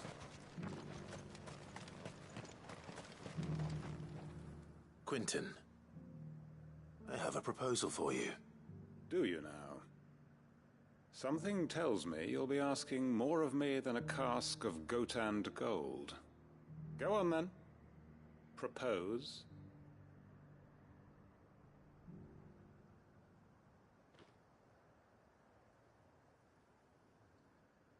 You'd have me convince the chiefs and chamberlains of the realm that they should simply swallow their pride and do the one thing that has proved impossible for thousands of years. Was there anything else? Perhaps I can fetch you a meat pie as well. I know it's a lot to ask, but I can think of none better suited to the role. And you'd have me give up what little I have left to do it. I told you, Clive. The people of Lostwing are my family, and I cannot abandon them. You'll have to find someone else. I'm sorry to hear that. So am I. And why might that be? What he's asking. How's it any different to what you've done so far? They want you to speak for those who can't speak for themselves. That's what you do best. If it's the vineyard you're worried about, we'll see that the grapes are picked and the tons filled. You know we will. It's not that. Then what is it? You said yourself we're family. Don't you trust us? You know that's not what I'm... Then what are you saying? That only we are worth saving? Why turn your back on everyone else? You convinced us we could build new lives for ourselves, and if you can do that, who's to say you couldn't convince the entire realm? A stirring argument. I fear that any rejoinder I make might fall somewhat flat by comparison. So you'll join us? Where do you need me? Field Marshal Havel will want to speak with you in person. He's currently in Port Isolde.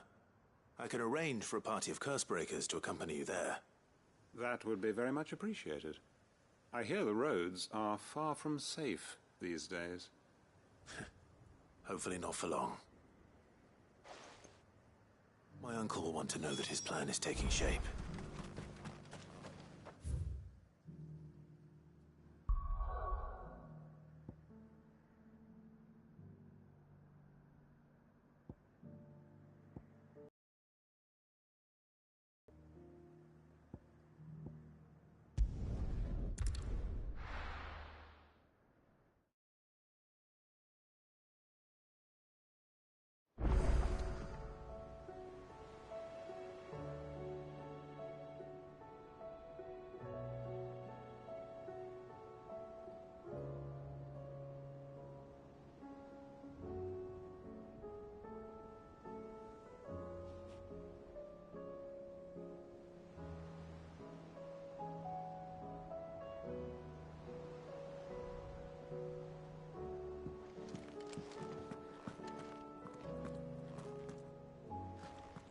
Uncle, I bring good news. The Field Marshal has agreed to your plan. Ha! Of course he has. I didn't doubt you for a moment, dear boy. Rutherford is accompanying him back to your manor in Porter's Alder as we speak. They will await your return there. As will one other. One other? Who, exactly? Lord Havel was concerned that even if he could get the realm's armies to agree to an accord, he might not be as successful in convincing those with political power. He asked if I might have a solution, and I suggested a certain Imperial Lord Magistrate turned Liberator. One of your co-conspirators? Master Quinton would probably call me one of his, but yes. Another outlaw, then. Just the thing we need to put these rotten politicos in their places. Good thinking, Clive. I'm glad you approve. The more the merrier, eh? Uncle, assuming Havel and Quinton can solve our problem with the armies, you still haven't mentioned how we might manage the grain shortages. Oh, don't you worry, my boy. The 7 high houses will be seeing to that. They have all agreed to make the most generous of donations. Oh, of course, it did take a little persuasion, but luckily I had some unexpected help. From who? Why, you, my boy. Rumor has it that you rescued the Lady Ariane's head steward Rockford from a horde of bloodthirsty bandits. It was more of a handful. Well, the old battle-axe was so pleased. She had a shipload of talents delivered to my private docks by the next new moon. And when the other houses saw the parsimonious old crone's purse strings finally loosen, they as good as tripped over themselves in the rush to follow suit. I'm happy to hear it. Now, I must be getting back to the manor. Join us there at your earliest convenience, would you? Of course, Uncle.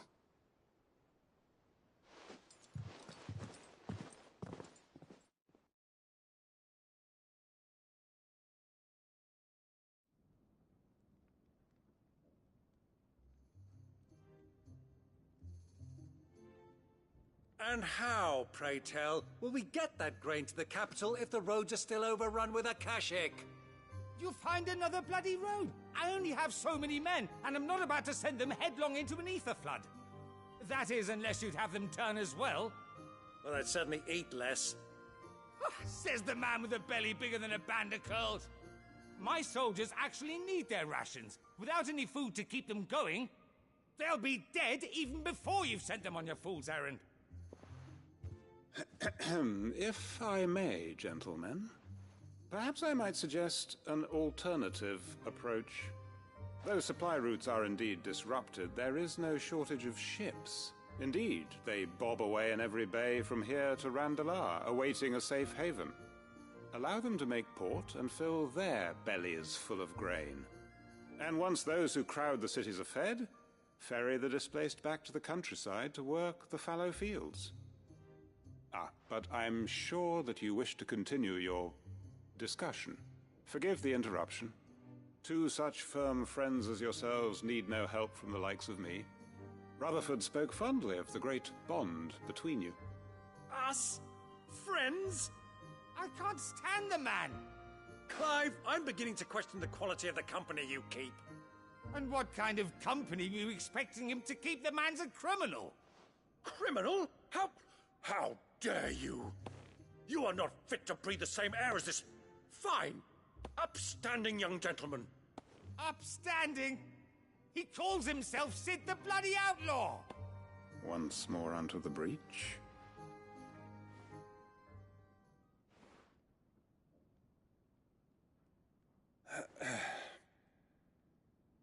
Shall we begin again? What we seek here is not to create a new nation, nor to claim the thrones of those that already exist. We wish simply to bring stability to the realm that mankind might weather the current storm. And to do that, we must convince those in power, the generals, the statesmen, the nobles, that our cause is just. There will be disagreements, yes, and I imagine some resistance, much resistance. But we cannot let that deter us.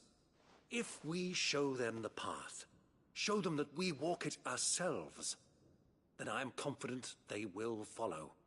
The fate of the world lies in my nephew's hands, but the well-being of her people lies in ours.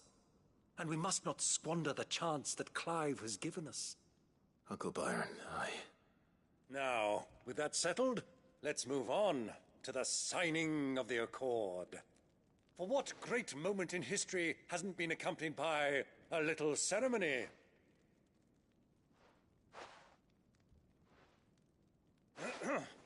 Citizens of Valisthea, I present to you the Triunity. Rutherford, Mike Will.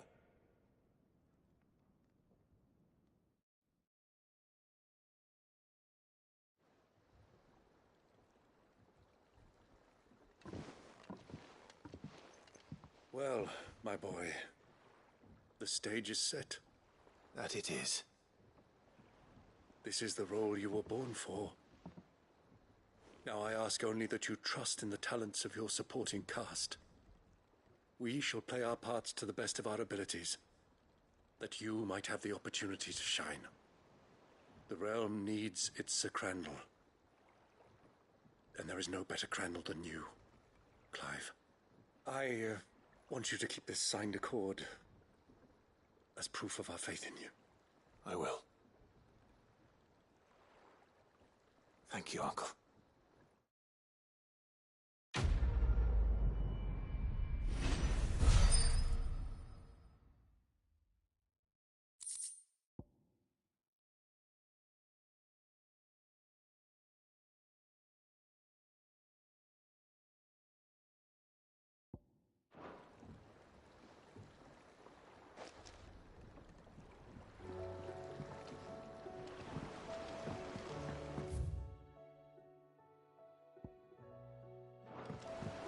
What do you think that thing is?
If Joshua's worried about Jill, I should go and speak with him.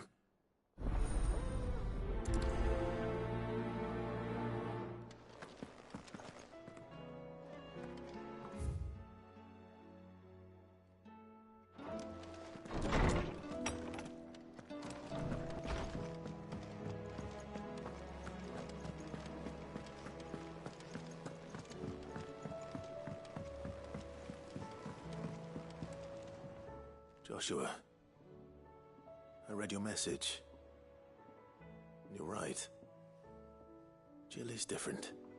I don't think I'd realized how different, but since we returned from Drake's spine, I've felt it more and more.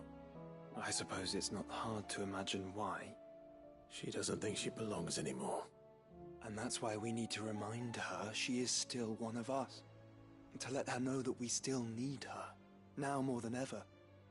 That you still need her. But how to do that? When last we were truly close, we were but children. Of course. Do you remember the time we accompanied Father on his annual tour of the Duchy? And Jill and I broke from the procession to ride up Man's Hill. To see the snow daisies, I remember. It was the first time Father had allowed us to join him.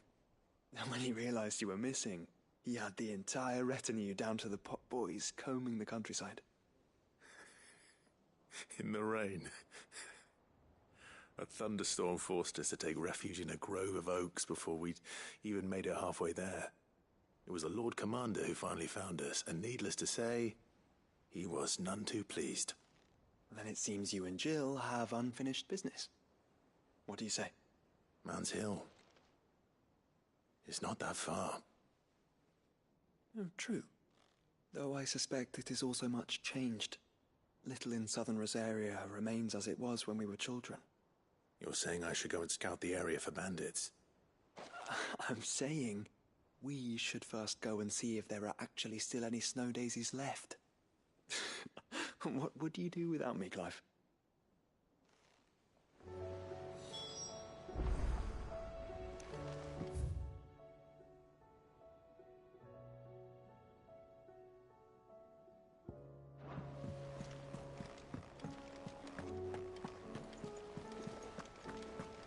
There's something about it.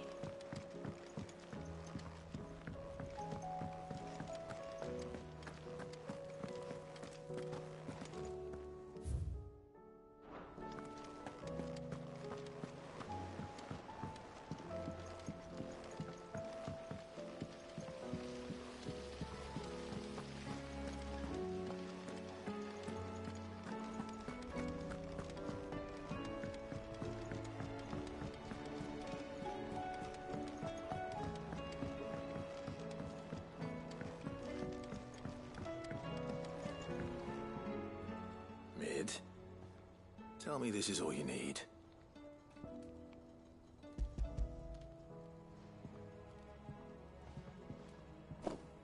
Aw, you make it sound like I asked you to save the world or something. Tell me this is all you need. It's most of what I need. After you left, I went over the figures again, and I realized I'd forgotten a 1 and a 0. And a cogwheel. Just a tiny one. Though, that's the problem. Gears that small are a bastard to make, and I may have lost the one Blackthorn spent a fortnight toiling over. Wait. The children. When they took apart your scales, there was a tiny brass gear. Now that I think about it, they didn't use it when we put the scales back together. The young'uns? But why would the... You know what? I don't want to know. I'll keep working on the model. You go and find that cog.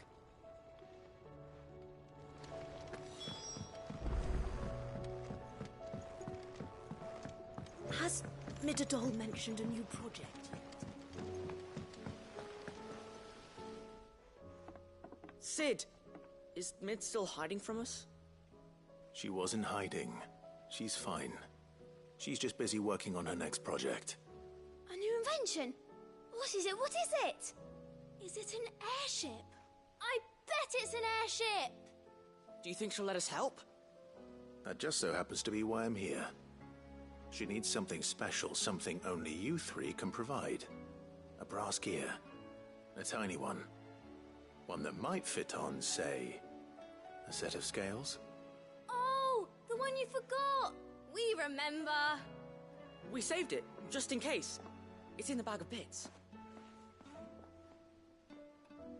Since your lesson, we've been disassembling, then reassembling everything we can find. All the pieces that are left over, we keep under our beds, just in case. That's good to know. Look! I found it!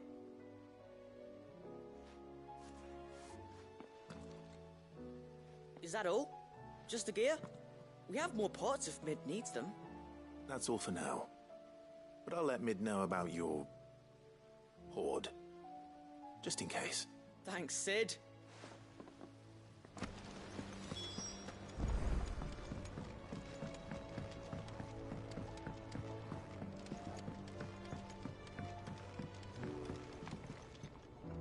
Well, did they have it?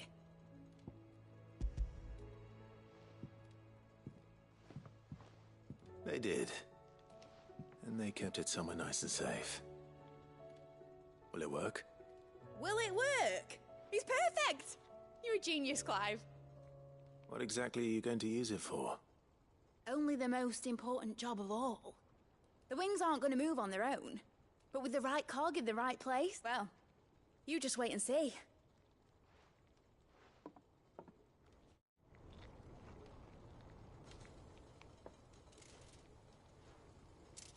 That should do it.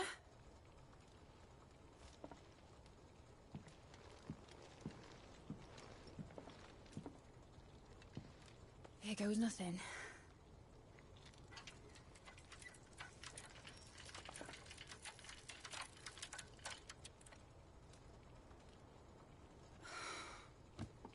Titan's tits. It wasn't supposed to fly, was it?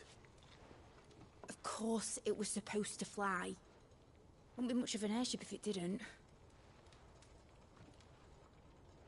Honestly, these bloody engines are driving me mad. I was so sure this would be the day she soared. The Mithril engine was made to make dreams come true. But maybe this is one dream the world's better off without. Show folk how to take flying. It won't be long till they're raining death down on each other. People will lose their homes. Children, their mums and their dads. Like I lost mine. I'm sorry. So am I, Clive. So am I. Sorry that I have to choose. Do I follow my head, or do I follow my heart?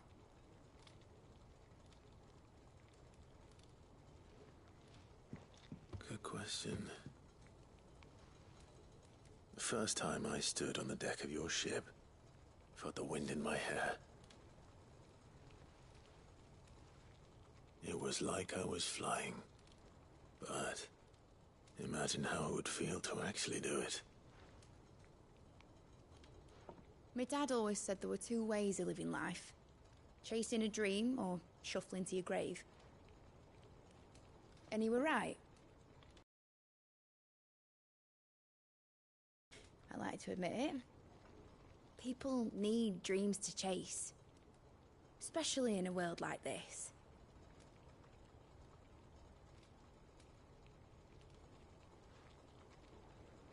Right. When this is over, I'm gonna take all my Mithril engines to Zemeckis and sling them over the edge. I won't have my dream end up turning into someone else's nightmare. But all that hard work... All that hard work will not be used for war, Jamie. But it ain't like it'll be gone. Tell me, Clive, have you ever been on a treasure hunt? Not since Joshua and I were boys. Why do you ask? Because I'm gonna bury the engine schematics and leave behind a little riddle telling people where to find them. A really hard one, so that only the most dedicated dreamers will ever be able to work it out.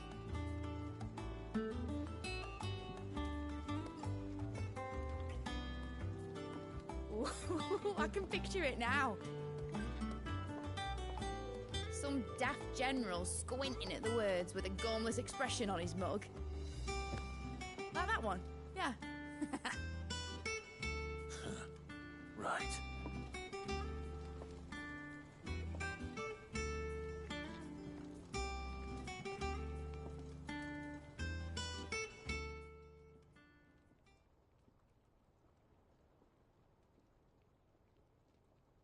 Of course, if I'm putting this engine at the end of a treasure hunt, I'll still need to make it a treasure worth hunting for.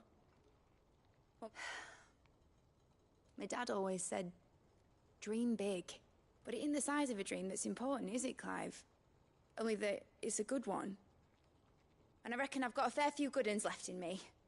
I'm sure you do.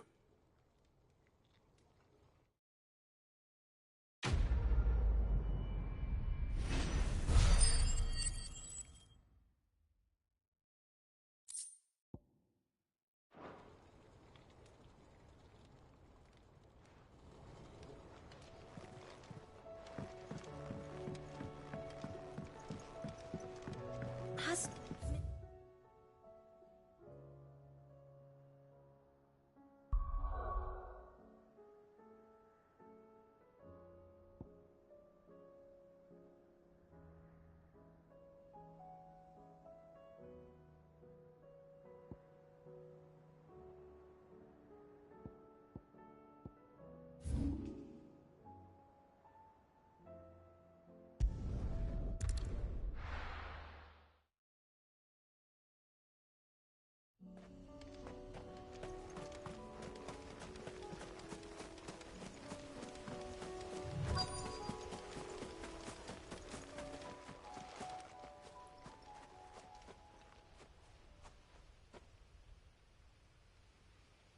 This is the place, but... I'm sorry, Clive.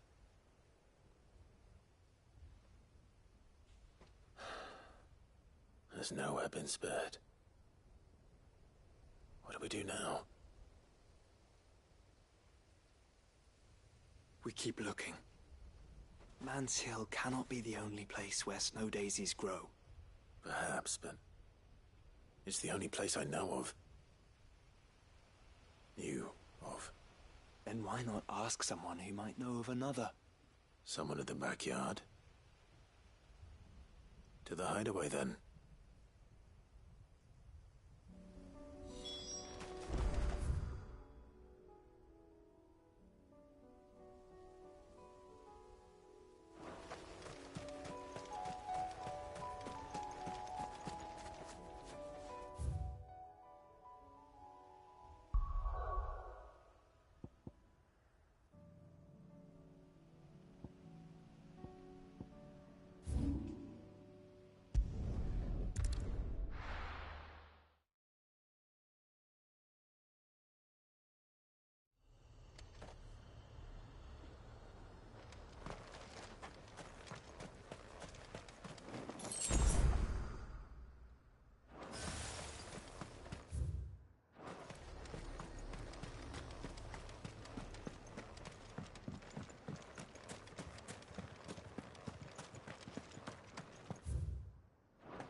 Let's go.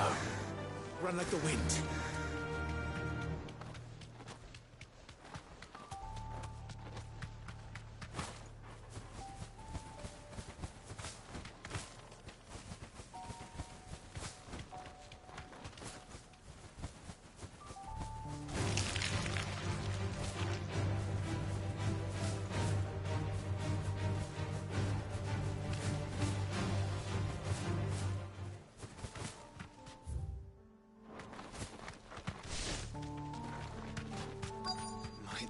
Be Mickelberg.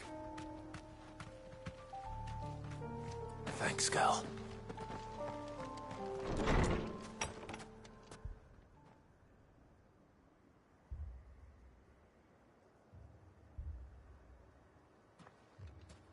These people aren't turned.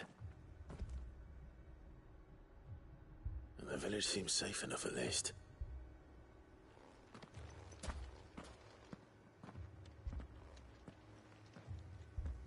What is going on here? Ah. Did you, too, heed the call? Heed the call? No, I came here looking for someone. To be honest, I wasn't sure I'd find him here. Let alone all of you. Is that so? What are you doing here? Is this where you live? It is my home. The others, they heeded the call. You keep saying that. What do you mean? They came here to perform the rite, just as King Barnabas instructed. This village is their altar, where they shall cast their souls upon the gentle waters and give themselves to the Lord. Give themselves? Oh, Lord, cleanse us of our sins. Let us be reborn in your loving arms. Free us from the torment of this mortal realm. They want to be saved. Forgive me, but did another foreigner like me come here? He was probably wearing a cowl.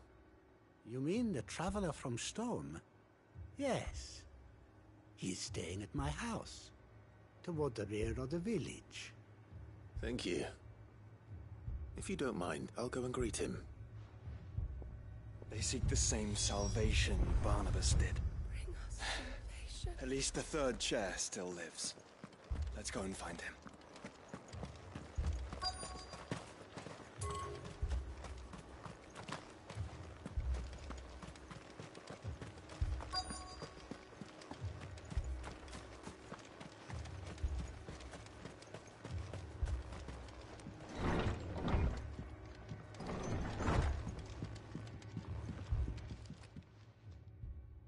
Excuse me.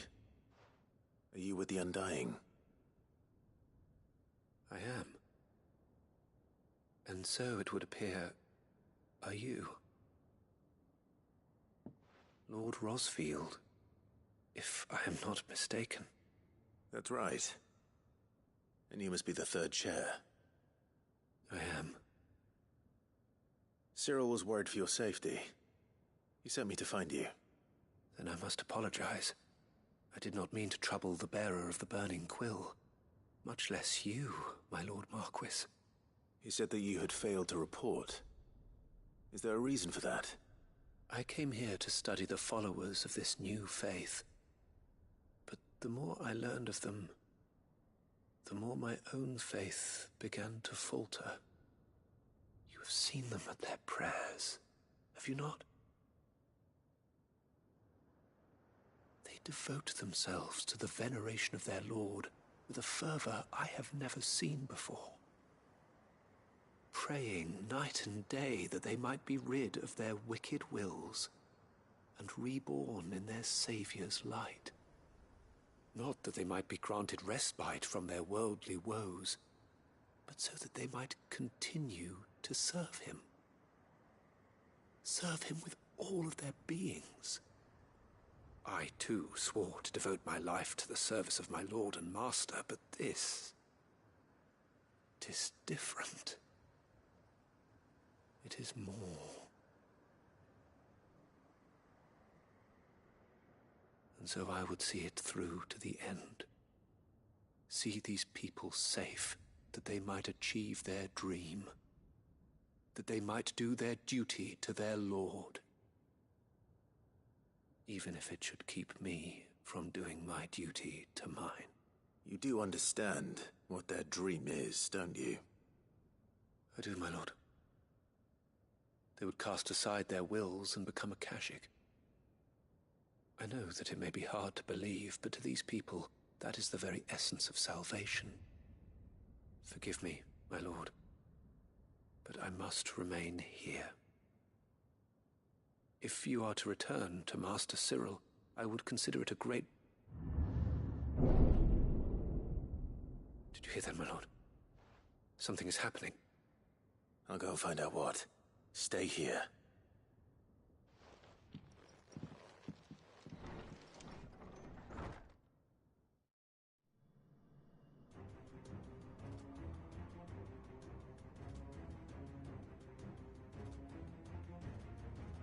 Beneath the flood. Oh no. There must be something I can do.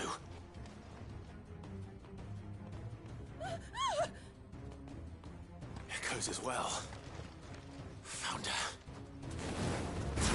Ready, brother? Ready.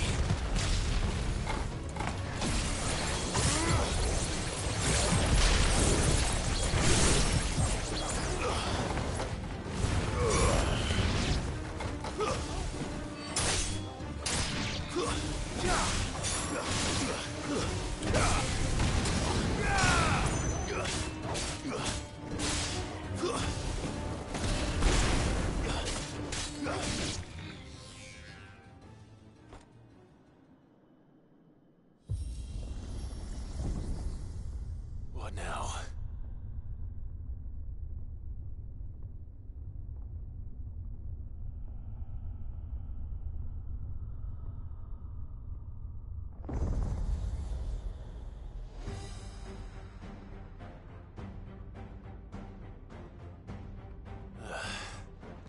We meet again.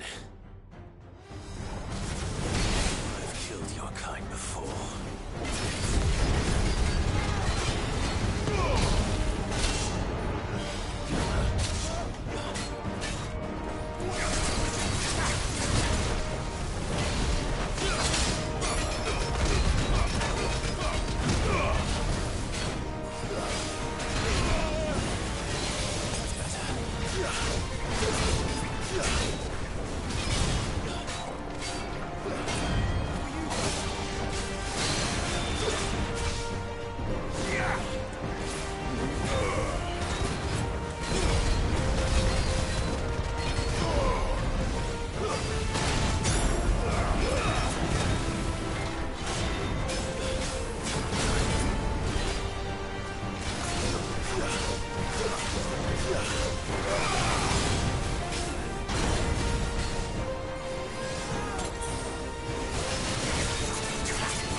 it!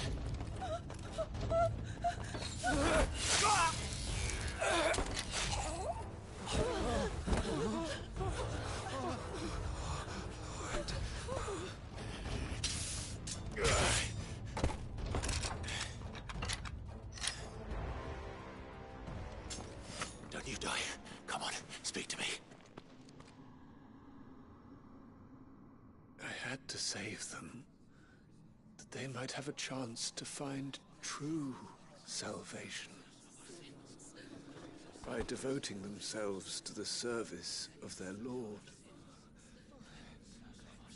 just as I did when the Undying plucked me from the gutter and gave me a cause to believe in, a duty to serve was everything to me, and I would not deny them that fulfillment, even if they must become a Kashik in order to achieve it. Forgive me, my Lord Marquis. I did not mean to trouble you with this. My findings. Could you deliver them to Master Cyril for me? Of course. Your duty will be done.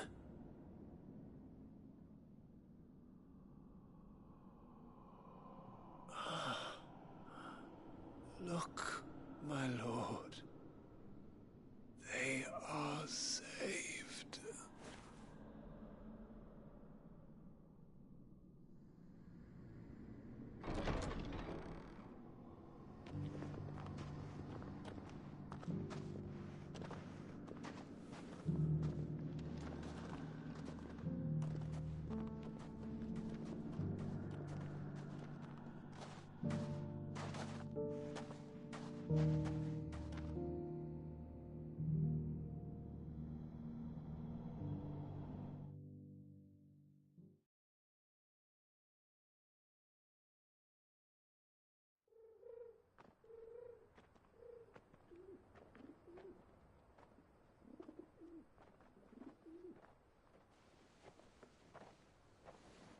They are saved.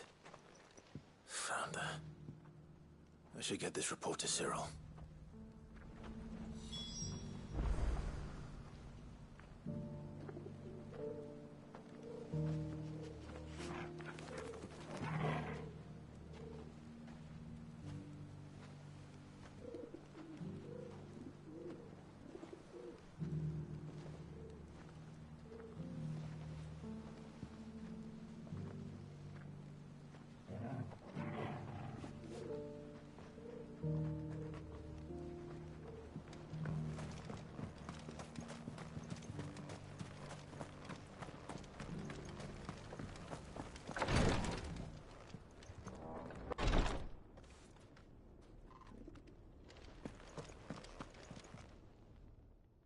My Lord Marquis, welcome back. I am glad to see you hale and whole. I met with your third chair, Cyril. He bade me deliver his findings to you.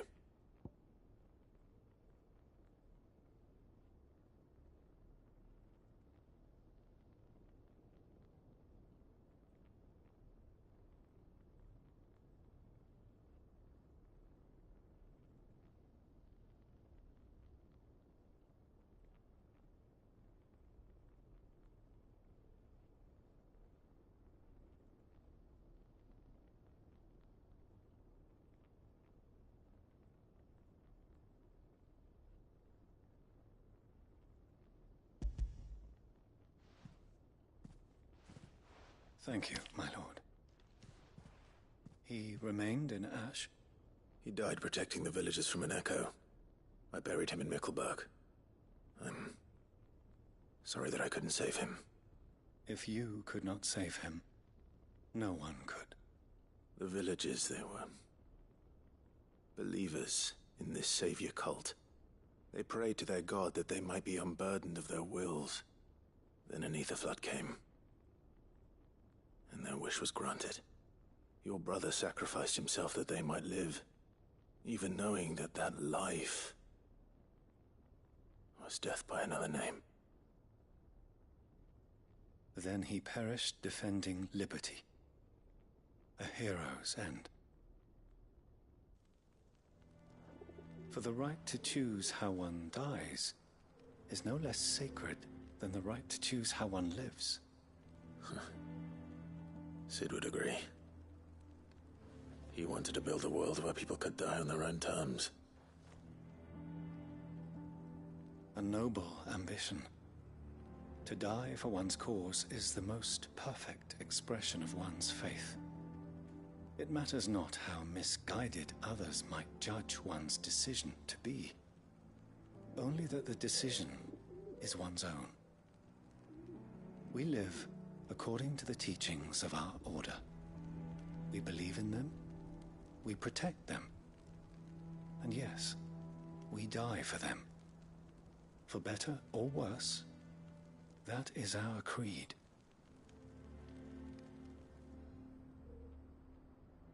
But he didn't die for your creed. He died to save them, and you still believe that what he did was right. I believe that he believed it was. We of the Undying are not slaves, but willing servants. And this was his will, the ultimate expression of it. All right. I'd like to know this man's name, Cyril. To know the names of all the Undying who've fallen in the line of duty. They died serving my house. It's only right that I remember them. That is my duty. Of course.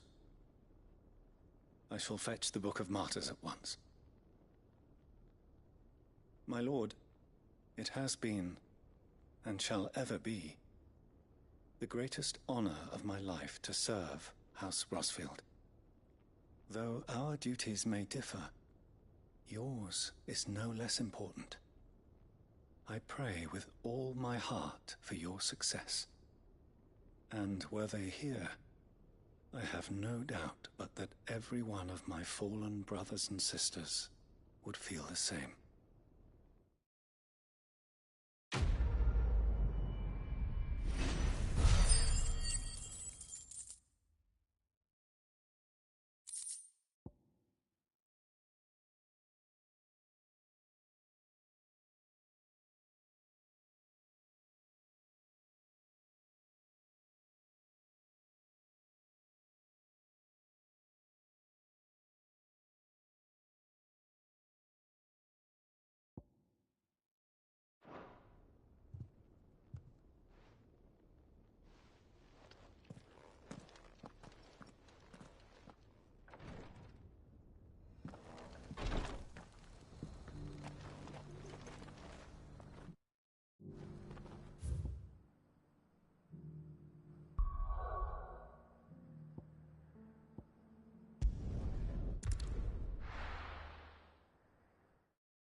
Let's hope one of the gardeners knows where to find snow daisies.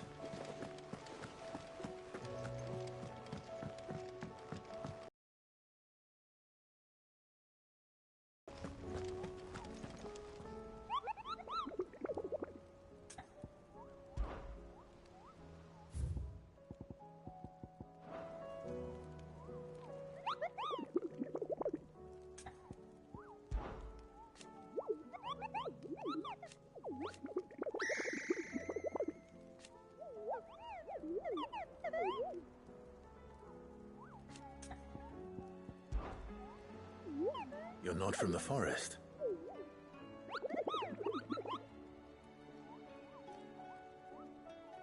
Well, which forest?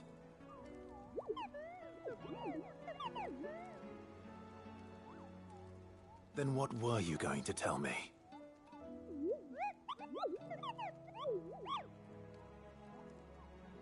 And if you had?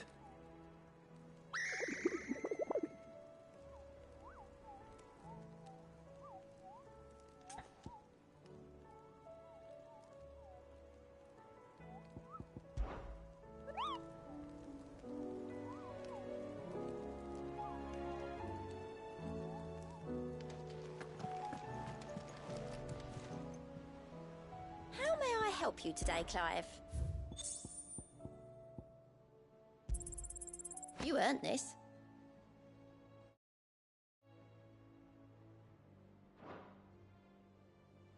All done?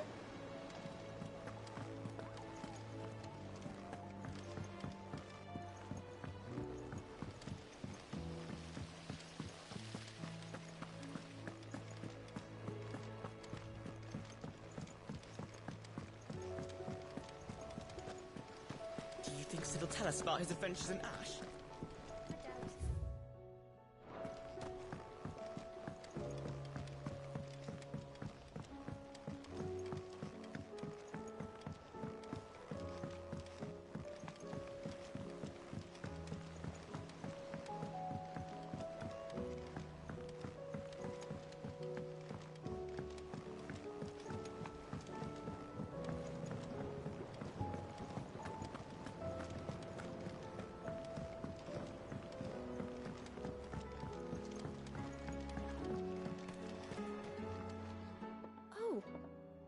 What brings you down from the heavens, Sid?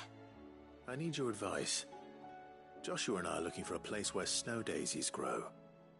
Preferably in abundance. Snow daisies. Then you'll want somewhere not too hot and not too cold. And where the winds are strong enough to carry the seeds. I reckon Man's Hill would be a good place to start. There are and the right elevation. If the Blight hasn't claimed them yet. Right. Thank you. Did you learn where we might find our flowers? The gardener here mentioned the royal meadows in Sambrak. Ah, the fields beyond Northreach. Well, if that's the case, then Yote was right. I recalled that she kept the record of our travels, you see. So I asked her if she'd perhaps noted anywhere that snow daisies grew, and she mentioned Oilefeist Bay. Whose shores border the meadows. Off we go then.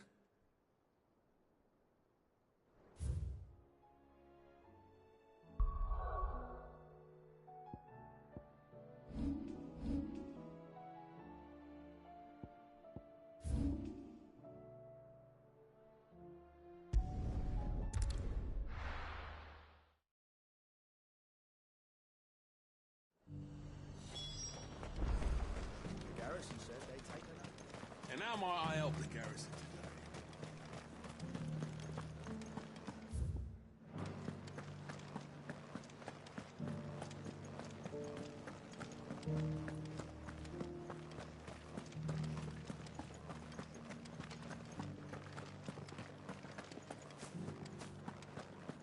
I haven't seen any of those beastly blue eyes.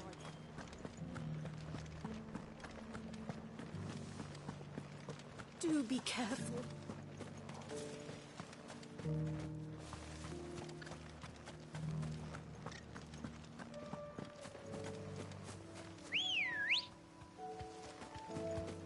Ready, girl? Fly, Ambrosia.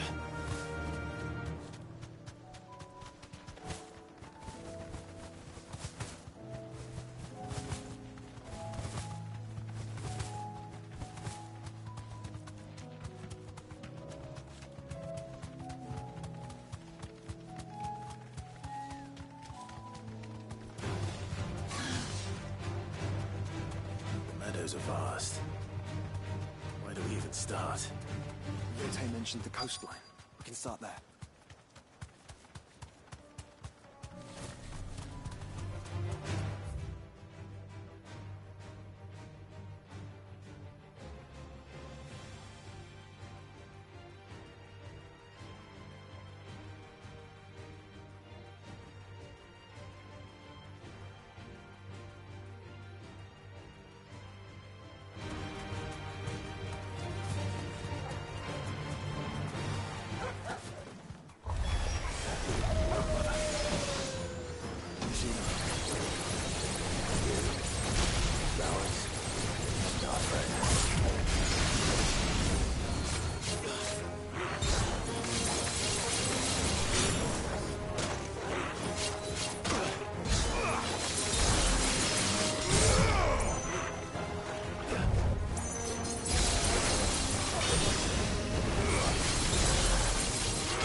see, boy.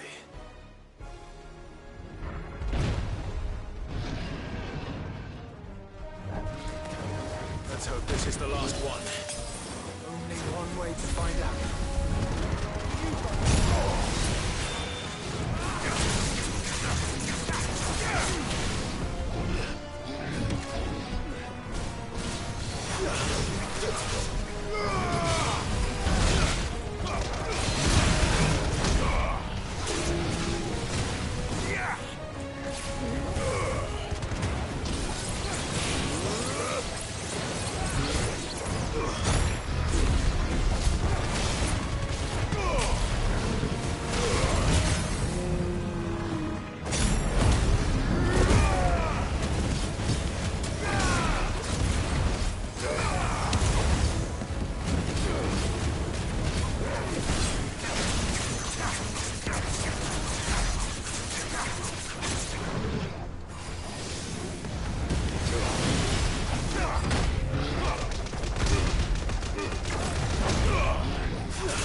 That was harder than I expected.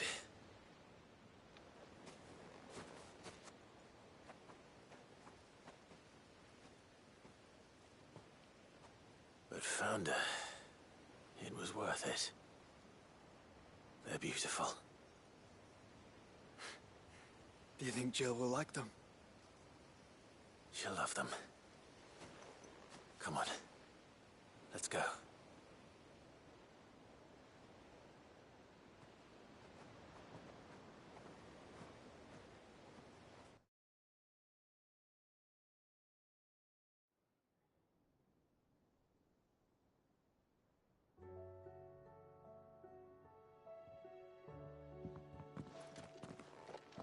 It appears my work is done.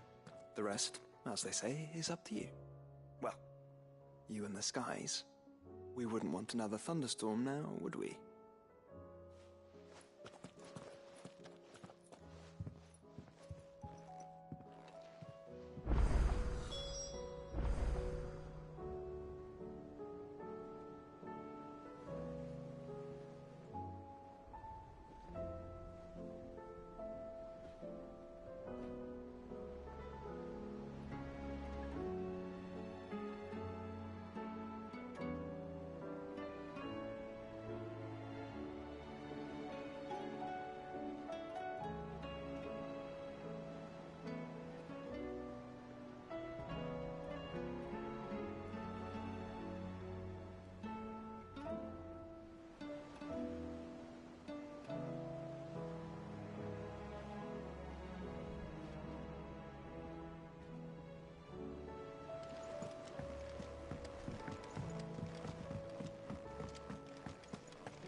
Jill, there's something I'd like to show you.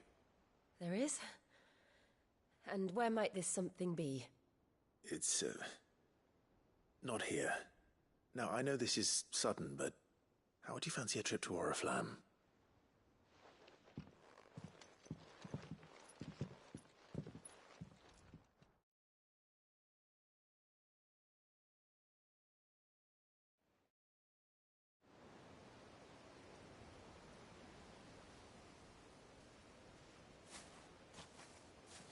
There are so many.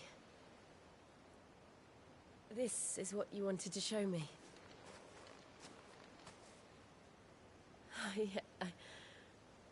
I don't know what to say. You don't need to say anything. The smile on your face is enough. We've been worried about you, Joshua and I. Do you remember when I took you to Man's Hill? Or tried to? How could I forget? You saw me crying and thought a change of scenery might lift my spirits. In the end, it earned me a nasty cough and a stern scolding from your mother. But I felt wonderful nonetheless. I'm sorry. I had no idea what I was getting us both into. But I couldn't bear to see you like that. Before we left, my chambermaid told me she'd overheard your mother talking about my marriage prospects with some of the noblewomen at court. They were debating whether it would be more profitable to marry me off to one of the high houses instead of saving me for the ducal line. No one thought to ask me what I wanted. I was nothing to them. A pawn at best. I felt so trapped. So lonely. I didn't know. But I wasn't alone. You were there. Your hand in mine as we ran for those oaks. And I knew then, no matter what happened, I would be all right. I'll never forget that feeling.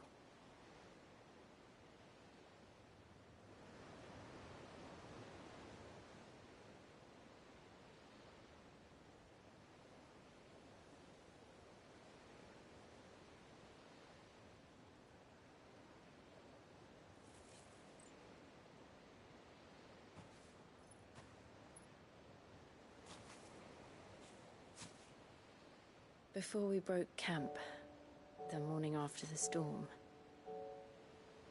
do you know what I did? No? What? I slipped away from my governess to climb the tor. And from there I saw a sea of petals, all reaching for the sun. And I realized that no matter how terrible the night, dawn would always come.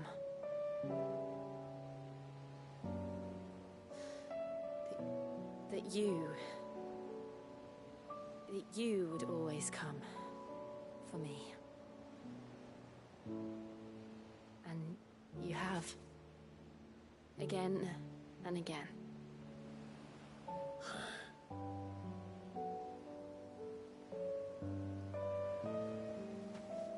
Where do you see us? When all this is over?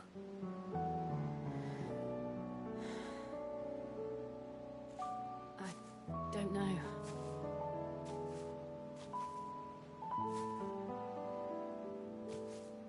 Not here, though.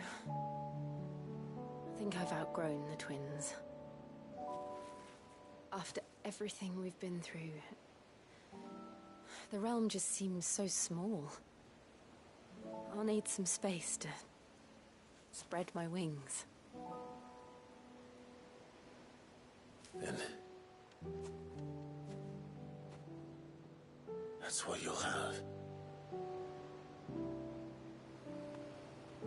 And I'll stop at nothing to see that you do.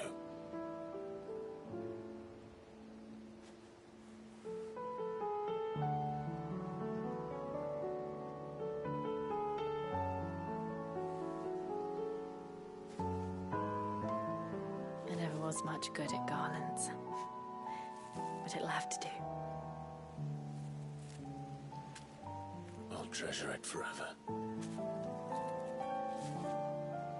Thank you, Clive. For this, the flowers, for... It's exactly what I needed. You are my treasure.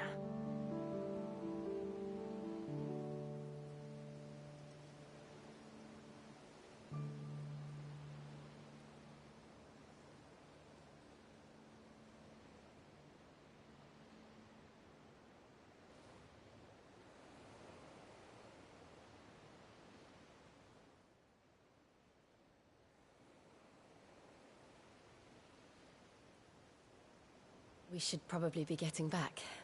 I expect the others are wondering where we are. You're right. There's still much to do. And we'll do it together.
Brother, I put Father's helm in your chambers.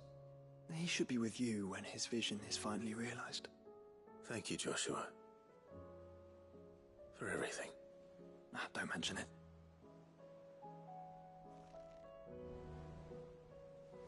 All is well, I trust? This is it then, brother.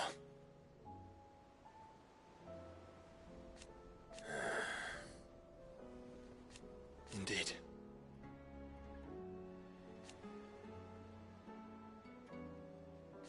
You're wrong.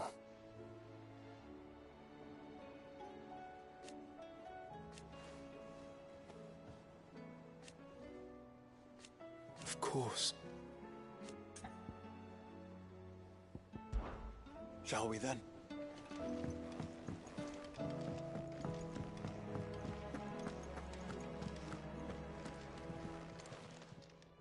Still alive, are you?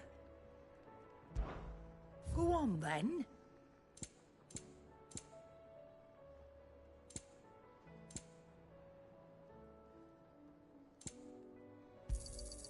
You'll not find a better price than that.